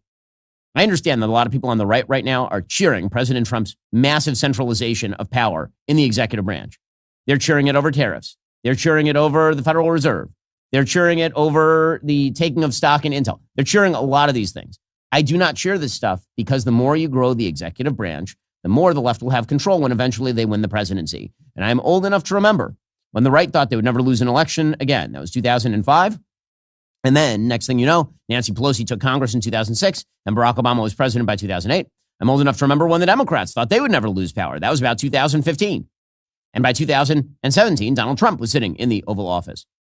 And so this idea by either political party that if you mess with the mechanisms of government in a major way because it is convenient to do so, it won't come back to bite you in the ass, that has never been true in the history of American politics, and it's not true now. So on a moral level, you shouldn't fire people based on allegations specifically because you don't like their politics. That is not the way that you're supposed to. If you want to say the president should be able to fire anybody he wants at the Federal Reserve because he doesn't like their politics, I think that is actually a more solid case based on the unitary executive theory than the case that you should be able to sort of jerry-rig an allegation, a criminal allegation to fire somebody. That I think is ridiculous. But then on a sort of pragmatic, practical level, the markets right now are looking for stability. The markets right now are searching for any line of stability. And they're not finding it. They're not finding it here. They're not finding it there. And they're not finding it anywhere. Right now, the president is about to get what he wants from the Federal Reserve. He's about to get those lower interest rates. The chances that Jerome Powell and the Federal Reserve are going to lower the interest rates by 25 basis points in September are really, really high. They're really good. So why is he screwing around with this right now other than a sort of petty, revenge-minded goal, or the attempt to completely remake the FOMC, which, by the way, undermines his agenda. Because if you don't have an independent Federal Reserve, then what you end up with is a belief by the markets that the president is basically manipulating the money. And if the president manipulates the money, that's bad. It's bad when a Democrat does it. It's bad when a Republican does it. It's actually the case, the strong libertarian case, the laissez-faire case against the Federal Reserve in the first place, is the idea that you shouldn't have centralized banks that are manipulating the money supply. In any case, President Trump yesterday put out a letter directed at Lisa Cook, quote, "Dear Governor Cook, pursuant to my authority under Article 2 of the Constitution of the United States and the Federal Reserve Act of 1913, you are hereby removed from your position on the Board of Governors of the Federal Reserve effective immediately. The Federal Reserve Act provides that you may be removed at my discretion for cause. I've determined there is sufficient cause to remove you from your position. As set forth in the criminal referral dated August 15th, 2025, from Mr. William J. Pulte, Director of the Federal Housing Finance Agency, to Ms. Pamela Bondi, Attorney General, there is sufficient reason to believe you may have made false statements on one or more mortgage agreements. For example, as detailed in the criminal referral, you signed one document attesting that a property in Michigan would be your primary residence for the next year. 2 weeks later, you signed another document for a property in Georgia stating it would be your primary residence the next year. It is inconceivable you were not aware of your first commitment when making the second. It is impossible that you intended to honor both." Okay, so first of all, I just want to point out here, I also do not like the precedent of the head of the Federal Housing Finance Agency digging up the mortgage records of various political enemies and then publicly putting that out there. I don't know why Bill Pulte is doing that. If you want to make a criminal referral, do it behind closed doors to the AG. And if the AG actually has the goods, then go prosecute and then fire Lisa Cook. But I didn't like it when the Democrats kept trying to leak Donald Trump's IRS records. And I also don't like it when the FHFA is now attempting to leak the records of a governmental official that they don't like via some sort of criminal referral, which doesn't mean anything. Criminal referral from the FHFA has the same amount of actual content as me making a criminal referral to the DOJ. The DOJ can take it under advisement. They can do what they want with it, but that shouldn't be public in any case.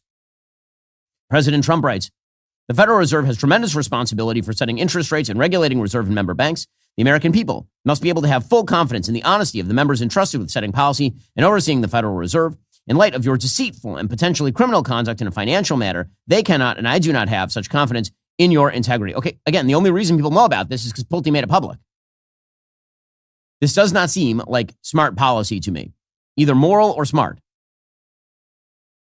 Well, Lisa Cook said she's not going to leave. She said, quote, "President Trump purported to fire me for cause when no cause exists under the law. He has no authority to do so. I will not resign. I will continue to carry out my duties to help the American economy as I've been doing since 2022. So we'll see how the Supreme Court rules in this matter, because it is not particularly clear that the Supreme Court is going to go along with all this. Naturally, leave it to the Democrats to come up with the stupidest possible response to this. Hakeem Jeffries, the Democratic leader, instead of saying the president is tyrannically attempting to expand his authority over the Federal Reserve by jerry-rigging charges and firing people he doesn't like, instead, he makes it about the fact that Lisa Cook is black. Quote, "Dr. Lisa Cook is the first black woman ever to serve on the Federal Reserve Board of Governors. To the extent anyone is unfit to serve in a position of responsibility because of deceitful and potentially criminal conduct, it is the current occupant of the White House." All right. I mean, why is it always and forever for the Democrats about the race, as opposed to maybe you just don't like what he's doing? Alrighty, coming up, we have a breaking story about the American Medical Association that's pretty damned shocking. First, I love movies about real heroes who have the courage to stand up against evil to protect people. We need those stories today. That's exactly why the incredible story told in Bao, Artist at War, caught my attention. The film opens September 26th. You can visit baomovie.com to see the trailers. Bao, Artist at War tells the remarkable true story of Joseph Bao, a gifted artist and forger who risked his life to save others during the Holocaust. There he found not only the strength to survive, but unexpected love with Rebecca. It's a gripping story of survival, love, and courage. It is incredibly moving. It's exciting. It's pretty harrowing. It's not just another Holocaust story. It's a film about how art and love can save lives literally and spiritually. Joseph Bao was a prisoner in a Nazi concentration camp. He forged documents to help others escape. But he was also a poet, an animator, and a romantic. His story, his love, and his resilience, it's like something out of fiction, but it happens to be real. If you love Schindler's List or Jojo Rabbit, films that show not just what was lost, but what was fought for, you need to see Bao. Bao, Artist at War, opens only in theaters for a limited run beginning September 26th. Go to baomovie.com to watch the trailer, read about Joseph's real-life journey, and find showtimes near you. Also, I have some exciting news. Brickhouse Nutrition just launched their Labor Day sale. The timing could not be better as we head into the fall. Right now, you can save 25% on everything with code LABORDAY25. And I mean everything, including their best-selling weight loss formula, Lean. This doctor-formulated supplement helps turn excess fat into energy while reducing your appetite and curbing those pesky cravings. No needles, no prescriptions, just results. Also, grab limited-time discounts on Field of Greens. That's the daily go-to superfruit and vegetable drink everybody knows and loves. They're so confident in it, they promise your doctor will notice your improved health or your money back. And check out Radiance, their super collagen booster. It's a total game changer. Plus, they've got their new Brickhouse Whey Protein and so much more. Producer Justin is restocking that whey protein this week because he needs to bulk up. Listen, this 25% off deal is only for a few days. If you've been thinking seriously about getting serious about your health this fall, now would be the moment. Use code LABORDAY25. Start feeling stronger and more confident than ever. Head on over to brickhousenutrition.com. Use code LABORDAY25 for 25% off. That's brickhousenutrition.com. Code LABORDAY25. brickhousenutrition.com. Unfortunately, there is yet more bad Trump. Again, it's a day of a lot of it's a mixed bag for President Trump today. So President Trump, of course, and the federal government have now taken a 10% stake in Intel. I do not like. Bad. The federal government should not be taking gigantic stakes in private companies. When they do that, it makes them too big to fail. It means that if the company starts to fail, the federal government is going to pour more money in. And so essentially, you now have a federally subsidized business that is publicly traded. And so if you're an investor, I suppose it's a smart idea to buy Intel because now the chances Intel goes bankrupt are extremely, extremely low. However, this is a very bad predicate because once you have the federal government intervene, okay, if you don't like DEI, for example, if you think DEI is bad, what do you think happens to the policies and procedures at Intel if a Democrat is elected president? Now the federal government owns 10% of Intel. A Democrat is elected president. Do you think that they start ramming home DEI inside Intel? You bet your ass they do, because once the government is involved in policymaking, political angles take precedence over business angles because they can always just subsidize with your taxpayer dollars. And yet here is President Trump yesterday saying that he wants to do much more, like we just did with Intel, where the government is taking stakes in private companies. What do you say to some who say this is a bit hypocritical? And is this the new way of doing industrial policy? Yeah, sure it is. I want to try and get as much as I can. If people come in and they need something, as an example, as a real estate person, if I have an agreement and I have any form of a stopgap where I can stop somebody from doing something, right? I have a covenant in an agreement, and they come to me and they say, would like to do something, but you have us restricted. If I do that, they usually have to pay. Now, in the case of Intel, it was interesting, but I hope I'm going to have many more cases like it. Terrible case. We should not do this. Not at all. The difference is that when President Trump was in the private sector, if he wished to subsidize a business by grabbing a piece of his equity, that's his problem, because then if the company goes down the tubes, he's the one who pays. But if Intel goes down the tubes, guess who pays? The answer is you. You pay. So no, the government should not be involved in policy making at Intel. It should not be grabbing stakes of gigantic American companies. It is a problem. And yet this apparently is the way that the Trump administration wants to do. Again, even if you like what President Trump is doing because you like President Trump, understand when the shoe is on the other foot, you're not going to like it very much. I'm old enough to remember when Republicans were very upset about Barack Obama subsidizing Solyndra. I'm old enough to remember all of this. And it was bad. It was wrong. And yet here was Kevin Hassett of the Council of Economic Advisors saying that, yeah, we want more ownership stakes in American. No, we don't. I don't. I'm a taxpayer. I don't want it. If I wanted to buy Intel stock, I could buy Intel stock. I don't want to buy Intel stock. I don't think it's good stock. Why in the world are we trying to set up an American sovereign wealth fund? We are not a Middle Eastern potentate. We are not the country of Norway. The idea that the federal government has to personally invest in various businesses is a violation of the basic free market principles of the United States. It is a tremendous dereliction of the very fundamental economic principles upon which President Trump ran. This is not good policy. It just isn't. And Kevin Hassett knows that. Okay, so we should expect the U.S. government to be taking more equity stakes in businesses around the country. That is something that if you're a CEO this morning watching us, you should say, okay, the Sovereign Wealth Fund may be coming and trying to effectively buy in some kind of equity stake. It's possible. Yeah, that's absolutely right. That if in the past the federal government has been giving money away lickety split to companies, and the taxpayers have received nothing in return. And so now what's happening with the Intel deal is the CHIPS Act money is going out as planned, but instead of it just going out and disappearing into the ether, the U.S. taxpayers are getting a little bit of equity. I can really not see how anyone would think that's a bad thing, unless you thought that the government was then going to go in and run the company. But these are going to be shares that don't have voting rights. The government's going to stay out of it. Oh, yeah, the government's going to stay out of it. Famous last words, the government's going to stay out of it. Name a time when the government has ever stayed out of it. Seriously. If you get in bed with the government, you shouldn't be surprised when they f you. That's the way that it works with the government. This is ridiculous. It's ridiculous. Someone's getting screwed. It's either the taxpayer or the company. Somebody is.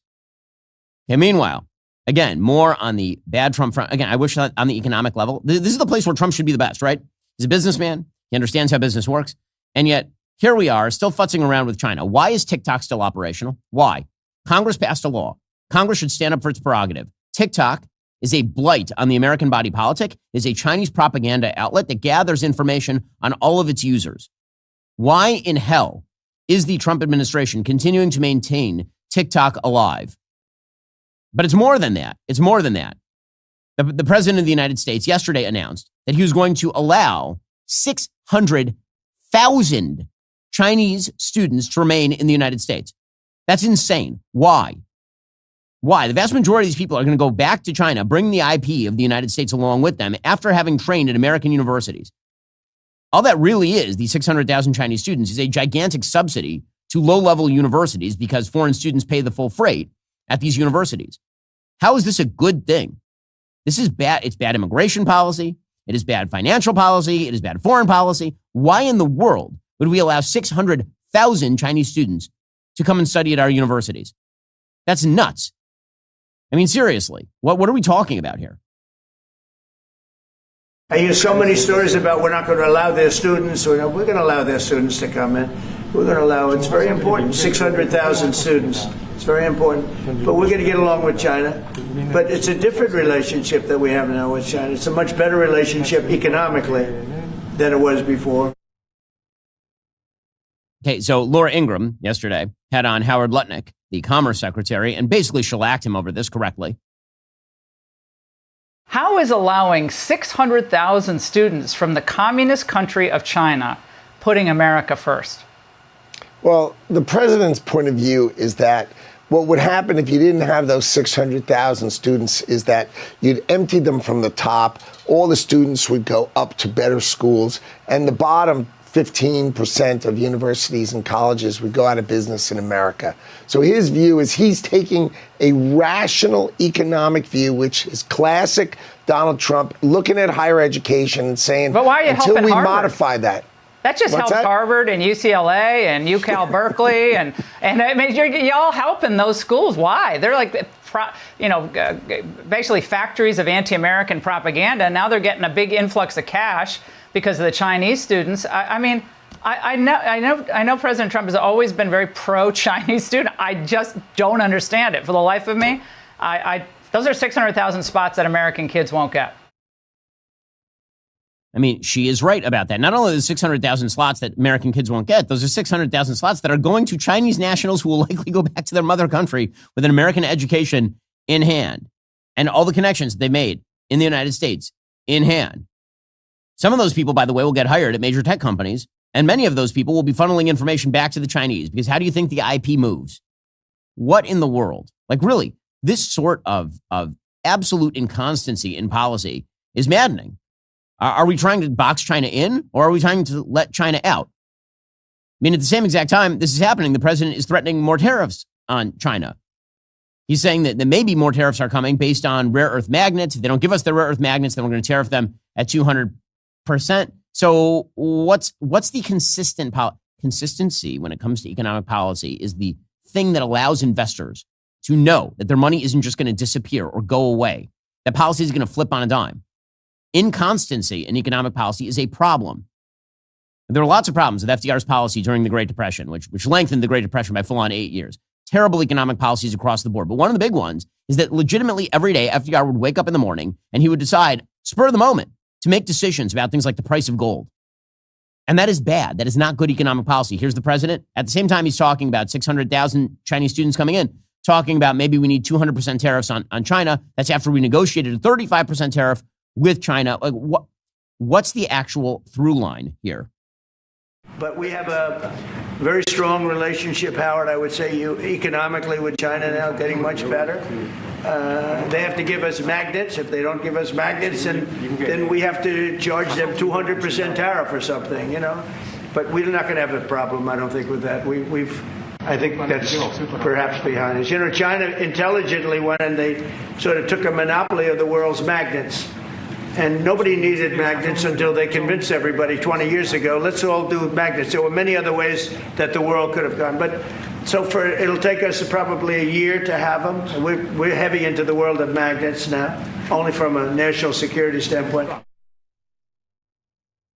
All right. So, you know, I'm in favor of boxing in China. I've said before that we did this ass backwards. We certainly should have attempted to make better trade arrangements, solidify our supply chains, and all of that stuff before we got in a trade war with China. Instead, it's kind of playing hokey pokey with China here. We're putting our tariff foot in, or putting our tariff foot out. We're putting our tariff foot in, and we're shaking it all about while letting 600,000 Chinese students into the country. Okay, well, it's not all bad Trump. Okay, I do have some good Trump. I know. I want to be in a good mood as well. So we do have some more good Trump. So some good Trump. The president of the United States continues to push forward with his push to stop crime in major American cities. Yesterday, he said, listen, I'm not violating the law. And again, this is a thing that he is pointing out over and over. He's not violated the law. And when the judges make a decision, he actually is abiding by it. So he said, listen, I'm not a dictator. Like some people want me to be, but I'm not. I'm thinking about, when I have some slob like Pritzker criticizing us before we even go there. I made the statement that next should be Chicago because, as you all know, Chicago's a killing field right now. And they don't acknowledge it. And they say, we don't need him. Freedom. He's a dictator. A lot of people are saying maybe we like a dictator. I don't like a dictator. I'm not a dictator. I'm a man with great common sense and I'm a smart person. And when I see what's happening to our cities, and then you send in troops, instead of being praised, they're saying you're trying to take over the republic. These people are sick. Okay, now, the president, threatening this sort of stuff, again, it's designed to get Democrats to take the side of criminals, and they have been doing that.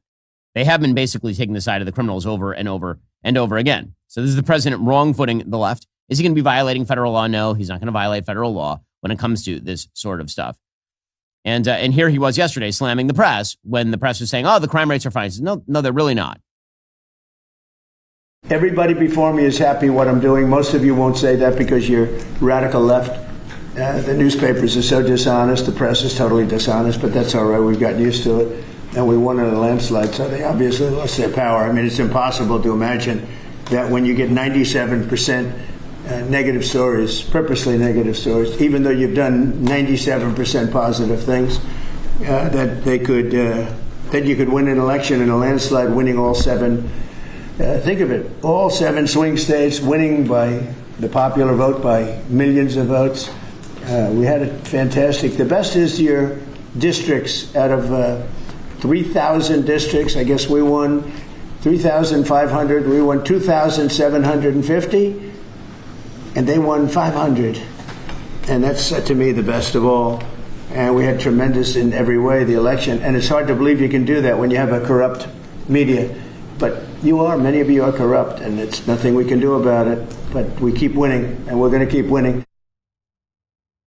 He's not wrong about that. The president has been tossing over the table in a wide variety of the ways. As I say, much of it good, some of it bad. The reason for that is because so many of America's institutions have been hollowed out from the inside by the left. We'll get to that in a moment. First, when we started Daily Wire, we did it to bring truth to America without that leftist bent. Then Harry's Razors pulled their advertising from us because, Michael Knowles said that boys are not girls. So we launched Jeremy's Razors to be the sole company in the industry to deliver a great shave that isn't afraid of biological reality. Right now, you can try Jeremy's Razors for just $7.99. Barber-grade blades, a moisturizing aloe strip, a weighted handle, and a damn good shave, only $7.99. Behold it. See you this razor? This is the very razor of which I speak. And that's $7.99. That is our lowest price ever. Join the hundreds of thousands of Daily Wire listeners who use Jeremy's Razors. Go to jeremy'srazors.com/Ben today. Join the fight for sanity. That's jeremy'srazors.com/Ben. So as I say, so many of America's major institutions have been hollowed out from the inside. We saw a lot of this, of course, during BLM summer. We saw this during COVID. And we know this about the American Medical Association. So we here at the Daily Wire have now obtained damning exclusive footage of a private hour-long meeting between the current president of the American Medical Association, Dr. Bobby McCamala, Michigan Representative Brad Paquette, and former guest of the show, Dr. Eitan Haim, who you may remember as the Texas Children's Hospital whistleblower. This footage is pretty catastrophic for the AMA. It proves beyond any doubt their support for trans healthcare is based on fake science, willful blindness, total abandonment of all evidence-based medicine, all of which are supposed to be antithetical to the existence of their organization, violation of the Hippocratic Oath. Now, as many of you know, the Daily Wire has already landed a major blow against the trans industry by investigating Vanderbilt Hospital. That culminated in a Supreme Court victory earlier this summer, and that allowed Tennessee and other red states to ban barbaric transing of the children procedures. The British government has totally walked back their policies in the wake of the Cass Review, the Trump administration's Health and Human Services report, and Michael Schellenberger's WPATH files have exposed the medical experts' own admissions of doubt. The FTC has begun examining gender-affirming care, so-called, as a consumer fraud, which of course it is. Confronted with all of these defeats, the trans activist army continues to double down. Gender ideologues continue to seek legitimization in law. Teachers' unions, medical establishment, they all leave children across the country vulnerable to medical abuse. So how are they still able to do this? Well, because they have one gigantic pillar that they continue to stand on as the authority of the largest medical association in America, the American Medical Association, or AMA. So the AMA is supposed to be the gold standard for medical associations. They preside over 250,000 dues-paying members, that is to say physicians, med students, plastic surgeons.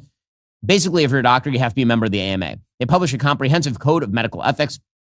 They run public health campaigns. They operate as a quasi-governmental organization. They issue the majority of their continuing education that doctors must receive in order to maintain medical licenses. So back in 2008, the AMA adopted something called Resolution 122 in support of drugs and surgeries used today to quote-unquote treat gender confusion. And they proclaimed that they would reject the myth that such treatments, this would be like hormone therapy and cutting the breasts off healthy youngsters, fake vaginas being made, are experimental, and declared them instead safe and effective treatment for gender identity disorder. The AMA couched all of this as a matter of non-discrimination, as if there was no difference between a mastectomy for a woman with breast cancer to save her life and cutting off a 16-year-old girl's breast because she is gender confused. By 2021, the AMA dove in with laser focus on gender confused kids. AMA's then vice president and CEO, James Madera, wrote a letter to state governors urging them not to ban the castration, sterilization of gender confused kids, claiming empirical evidence demonstrates that trans and non-binary gender identities are normal variations of human identity and expression, and that the science backed the use of hormonal sterilization, surgery to prevent gender-confused patients from killing themselves. This idea has consistently been trotted out there as their excuse, essentially, for medical mutilation. That without these horrifying hormonal and surgical interventions, patients would kill themselves. That was never true. In the Supreme Court oral arguments regarding U.S. versus Scrimeti, a transgender ACLU lawyer and activist named Chase Strangio buckled under pressure from Justice Alito, admitting suicides were, quote, thankfully and admittedly rare among trans youth. In 2022, then president of the AMA, Dr. Jack Resnick, criticized all scrutiny of gender-affirming care as, quote unquote, disinformation.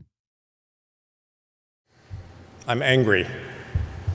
I'm angry about how science and medicine have been politicized, about the flood of disinformation that seeks to discredit data and evidence, undermine public health. No, we didn't pick this political fight, but we will stand up for our patients, for the policies of this House, and for our profession.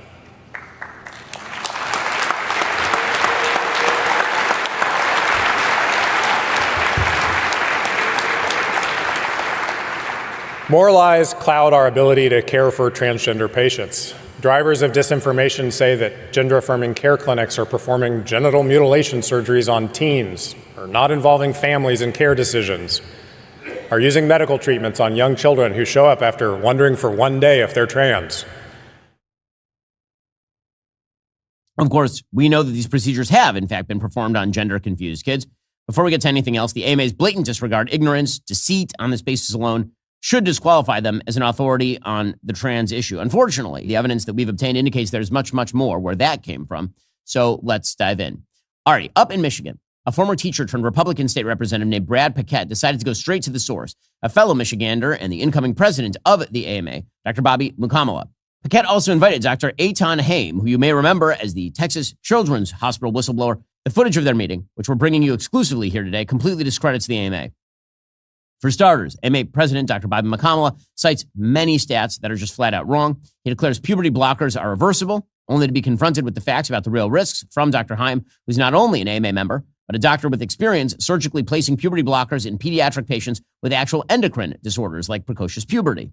In response, Dr. Mukamala demonstrates no alarm, dodges Dr. Haim's questions, and even mocks Dr. Haim's concerns in one of the most unprofessional moments of the entire encounter. Take a look. Let me ask one question. All right. So you said that puberty blockers are reversible, right?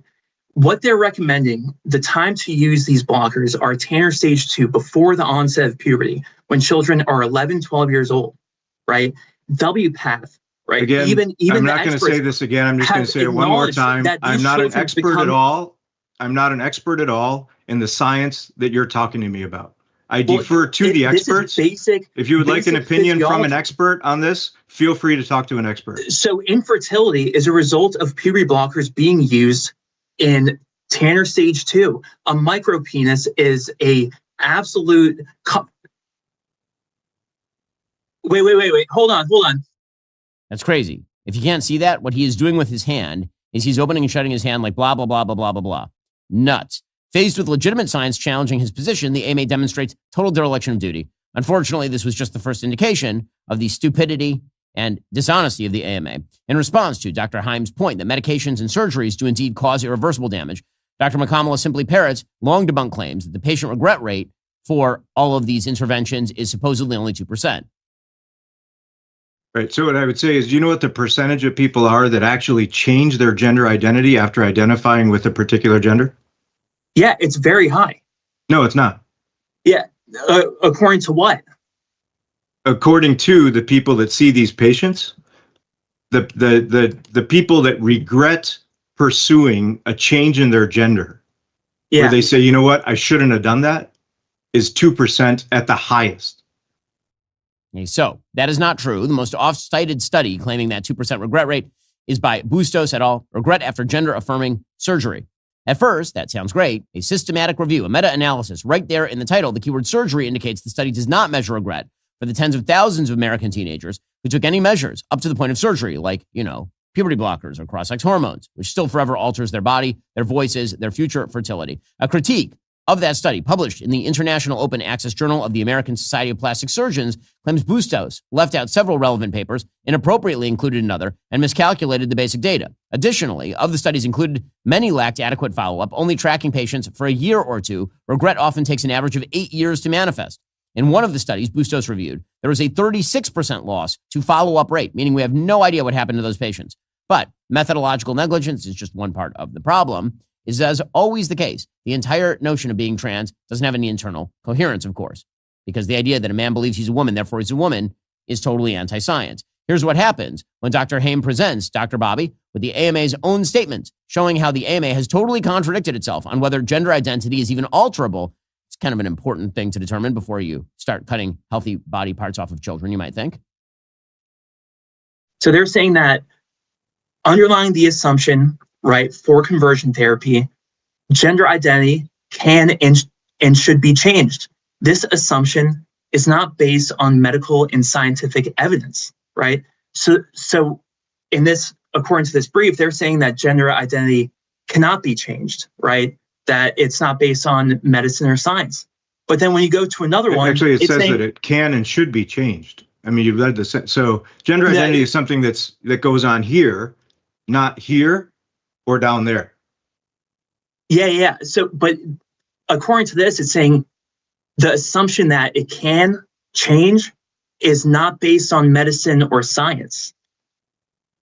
But here it's saying neither gender nor sex are stable objective categories. And then in this one, it's saying gender describes someone's inner sense of being a woman, a man, another gender, or genders, or no gender. And the problem with these definitions is obvious. They're self-evident, right? I don't see it as self-evident because I'm not understanding what your concern is, because these are things that the gender identity is something that happens from somebody's brain. But this says it cannot change, right? This is saying that the assumption that gender identity can change is not based on science. In this one, it's saying it's neither gender nor sex or stable objective measures. These are obviously incompatible statements. Either gender identity changes or it doesn't. Dr. McConnell has apparently sided with the idea that it can change, which is kind of a wild position to take when you're defending the amputation of a teenager's reproductive organs. What the policy of the AMA is that gender identity is something that comes from something here, not the chromosomes, and what people think they are can change. And wherever it lands, if it's causing them suicidal ideation because they think they're something and that's not something that's accepted or getting them into trouble socially, that's why the rate of suicide is at 50% or higher in this population. So it is a mental thing. I'm not sure exactly. I mean, again, I can't read all the stuff you've highlighted, but I'm just telling you what the policy of the American Medical Association is. So just to be clear, you said that the gender identity can change. Yes. Dr. Bobby is making up that statistic. There's not even a random activist study from a blue-haired gender fluid they, them in Portland that claims that there is an actual 50% suicide rate. When Dr. Bobby runs out of incorrect claims to make, he then reverts back repeatedly to his assertion that he's not actually an expert. And he's not an expert in endocrinology or plastic surgery. But as the president of the AMA, he's supposed to be an expert in the AMA's code of ethics and at the bare minimum, the Hippocratic Oath. Dr. Haim points out the obvious problem. If the AMA is not the expert on this, then who precisely is? When confronted with the findings of the HHS report and WPATH's deceit, which Dr. Bobby admits he has not read, he then gets defensive and deflects. As we've seen in the most recent HHS report, all those organizations have been implicated in concealing evidence that doesn't support their recommendations, right? These people are hiding studies that don't support their conclusions. That's what WPATH was doing with Johns Hopkins University. You're telling me that the people that take care of these patients at the University of Michigan are hiding data? They might be involved in it if they're in WPATH and were responsible for making those guidelines. Absolutely. That's beyond a doubt. We have that information from the Alabama lawsuit. Go ahead and file a case against them and we'll see where it goes. But that's not at all what they do. This is a theory. No. But there's no data about it. All you have to do is read that report. I can't believe you guys haven't read this. I mean, you guys are the leaders of the AMA. Ultimately, Dr. McConnell connected Representative Paquette with one of the AMA's esteemed trans medicine experts. He assured him that this expert would be able to answer his questions. You'll never guess who they put forward for the job. Dr. Jessie Krikorian, a family medicine doctor who is trans herself. On tomorrow's show, we bring you that call with Dr. Krikorian, which was in many ways even more disturbing. Here's a quick look at how ideologically steeped AMA's expert truly is. So when we are seeing very young children, we're talking about social functioning. We're talking about how they feel. We're seeing whether it's consistent. But, you know, when I had a 7-year-old patient in Marquette, for instance, who identified as transgender. She had for years. Her main concern was how to diminish any appearance of a bulge in her ballet leotard. So our medical treatment was just how do we avoid rashes in this kid? At the same time, mom was expressing that before they let her socially transition, before they let her grow her hair out and choose her own name, she had frequently talked about wanting to die, and that had stopped as soon as they let her start making those choices. By the way, Jessie Krikorian is supposed to be a man. What does that sound? Notice something about the voice there? Remember, that's a medical doctor, not some activist on TikTok, espousing how they've affirmed a child's confusion and strung along their parents in their activist crusade. Routine way something this insane exits the mouth of the AMA's apparent top transgender expert, upon whose opinion the AMA's policies apparently rely, is absolutely astonishing. We'll bring you the rest of the story tomorrow. For today, Dr. Bobby McConnell and the AMA's feet should be held to the fire. The AMA must be stopped from rubber stamping barbarism and experimental medicine. Head on over to amaexposed.com. That's amaexposed.com to learn more and sign on to our petition. Obviously, Daily Wire's been fighting this for a very, very long time. We mentioned Vanderbilt. Matt Walsh has done amazing work on this. Our entire company has had a policy since the very beginning that we only refer to people by their actual biological pronouns. We fight the fight here at Daily Wire. This is just another example. Okay. Meanwhile, an immigration judge has now said, remember Kilmar Abrego Garcia? That was the guy who very likely was a human trafficker. Remember that guy? And then you remember that the Trump administration deported him to El Salvador. And they probably should have waited to deport him to El Salvador. And then they brought him back to adjudicate what to do with him next. And then they said, okay, well, we're now going to, try him, and then we're going to deport him, and maybe we'll send him to Uganda. Well, a federal judge on Monday said that actually the Trump administration is absolutely forbidden from removing him from the United States. U.S. District Court Judge Paula Zinnes, an appointee of former President Obama, blocked Abrego Garcia's deportation to Uganda until she can hold a hearing to determine whether the administration will let him contest his removal to the third country. She said, your clients are absolutely forbidden at this juncture to remove Mr. Abrego Garcia from the continental United States. That is the understanding that we have. The government suggested that his deportation is not imminent.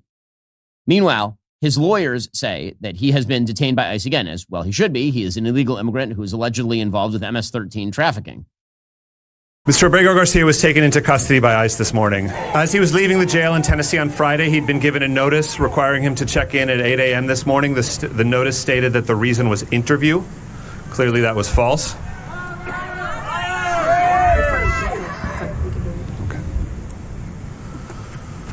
There was no need for them to take him into ICE detention.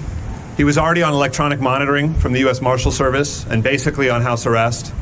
The only reason that they've chosen to take him into detention is to punish him. Well, I mean, they're taking him into detention because they're going to deport him, presumably. Hilariously, Abrego Garcia's lawyer then said they might send him to Uganda. Why are they sending him to a place where they don't speak English? The official language of Uganda is English. As Kilmar Abrego Garcia was leaving the jail in Tennessee and was in his car on the way up to Maryland, the government designated Uganda as the country of removal. It is preposterous that they would send him to Africa, to a country where he doesn't even speak the language, a country with documented human rights violations, when there are so many other options. Well, he might need another option for a lawyer. This does not seem like a particularly good lawyer. Meanwhile, Democrats, they've decided that the only path forward against President Trump is, of course, resistance. The problem is they have no idea, at all, how to resist in any way that doesn't alienate the American people with their insanity. So the DNC had its summer meeting yesterday, the Democratic National Committee. And I don't know what's wrong with these people. They literally opened their Democratic National Committee with a land acknowledgement. This is Ken Martin, head of the DNC. What do they think they're doing? If you want to alienate more Americans, please do more of this. Seriously. I'm happy the Democrats are doing this, but I got to say, it's one of the most moronic things I've ever seen. Why are you opening a DNC meeting by suggesting that America is all stolen land? Okay, guys, if you never want to win an election again, I suppose you can continue to do this stuff. This is Lindy Somek, who is from the Saginaw Ojibwe Nation, and she's going to deliver our land acknowledgement today. Lindy?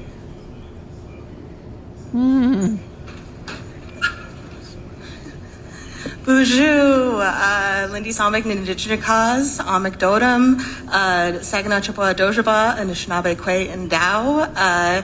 Good morning, DNC members, friends, and relatives. Let's talk about the land for a second. The DNC acknowledges and honors the Dakota Oyate, the Dakota people, who are the original stewards of the lands and waters of Minneapolis. The Dakota cared for the lands, lakes, and the Wapatonka, the Great River, the Mississippi River, for thousands of years before colonization. This land was not claimed or traded. It's a part of a history of broken treaties and promises. And in many ways, we still live in a system built to suppress Indigenous peoples' cultural and spiritual history. Oh, good Lord. Oh, good Lord. Gonna win back men this way, are you?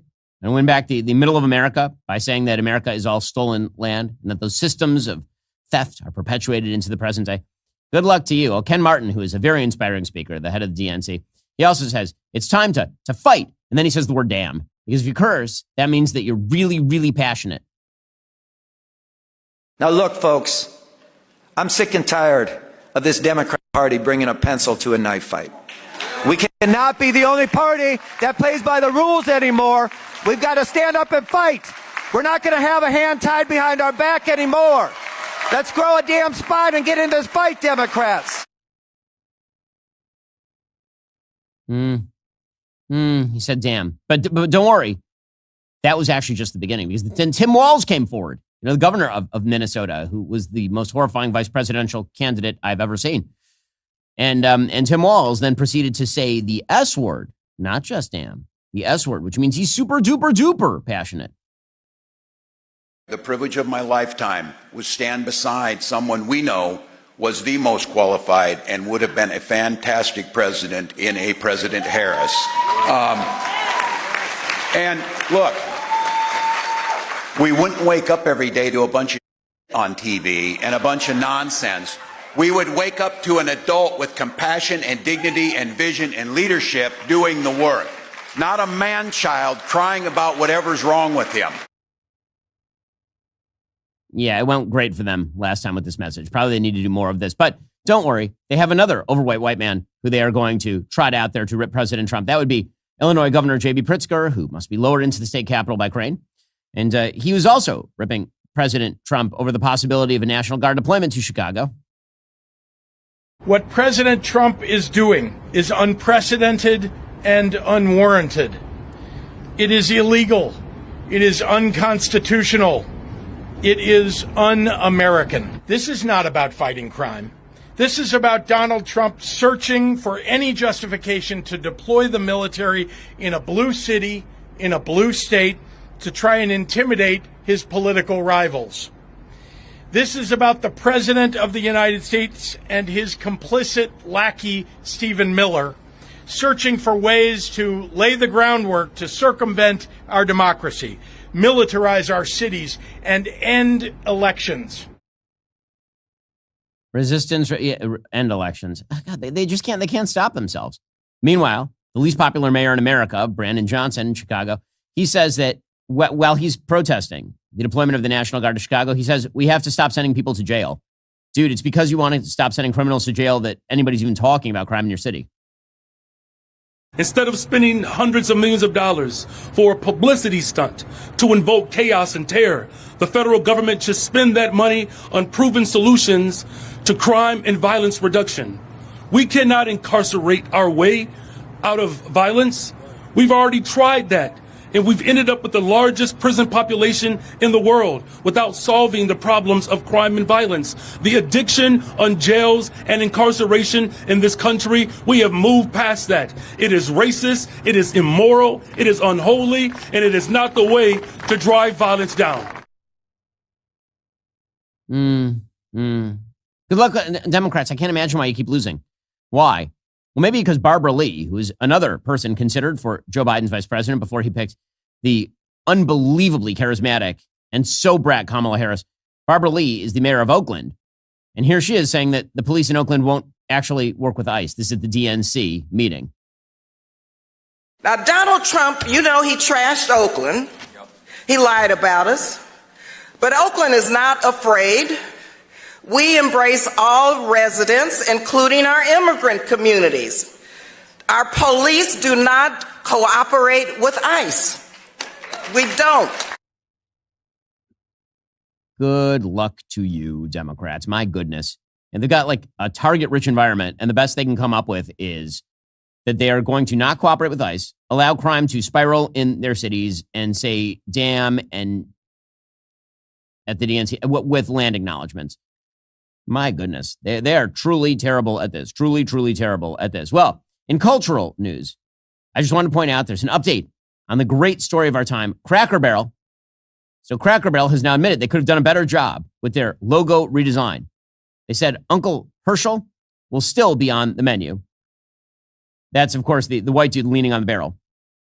Apparently, the origin of Cracker Barrel, for those of us who've never been to, like I keep kosher, I've never been to a Cracker Barrel. Apparently, the origin of the Cracker Barrel logo is that when you would go to sort of an old country store, there would be a barrel outside filled with chips, like filled with crackers, to keep them dry so they didn't rot and mold inside. And there'd be some old dude lying on it. And that was basically the Cracker Barrel thing. And then they redid the inside of Cracker Barrel as well to make it, I don't know, less kitschy or something. And it all was a giant fail. So now they have acknowledged this was, in fact, a failure. It's going to go over like New Coke. And so there are a bunch of people who are, basically not going to Cracker Barrel now.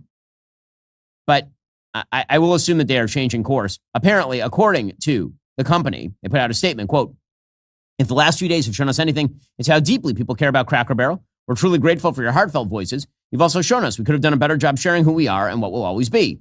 What has not changed and what will never change are the values this company was built on when Cracker Barrel first opened in 1969. Hard work, family, scratch-cooked food made with care. A place where everyone feels at home no matter where you're from or where you're headed. That's the Cracker Barrel you'll always find. The things that people love most about our stores aren't going anywhere. Rocking chairs on the porch, a warm fire in the hearth, peg games on the table, unique treasures in our gift shop, and vintage Americana with antiques pulled straight from our warehouse in Lebanon, Tennessee.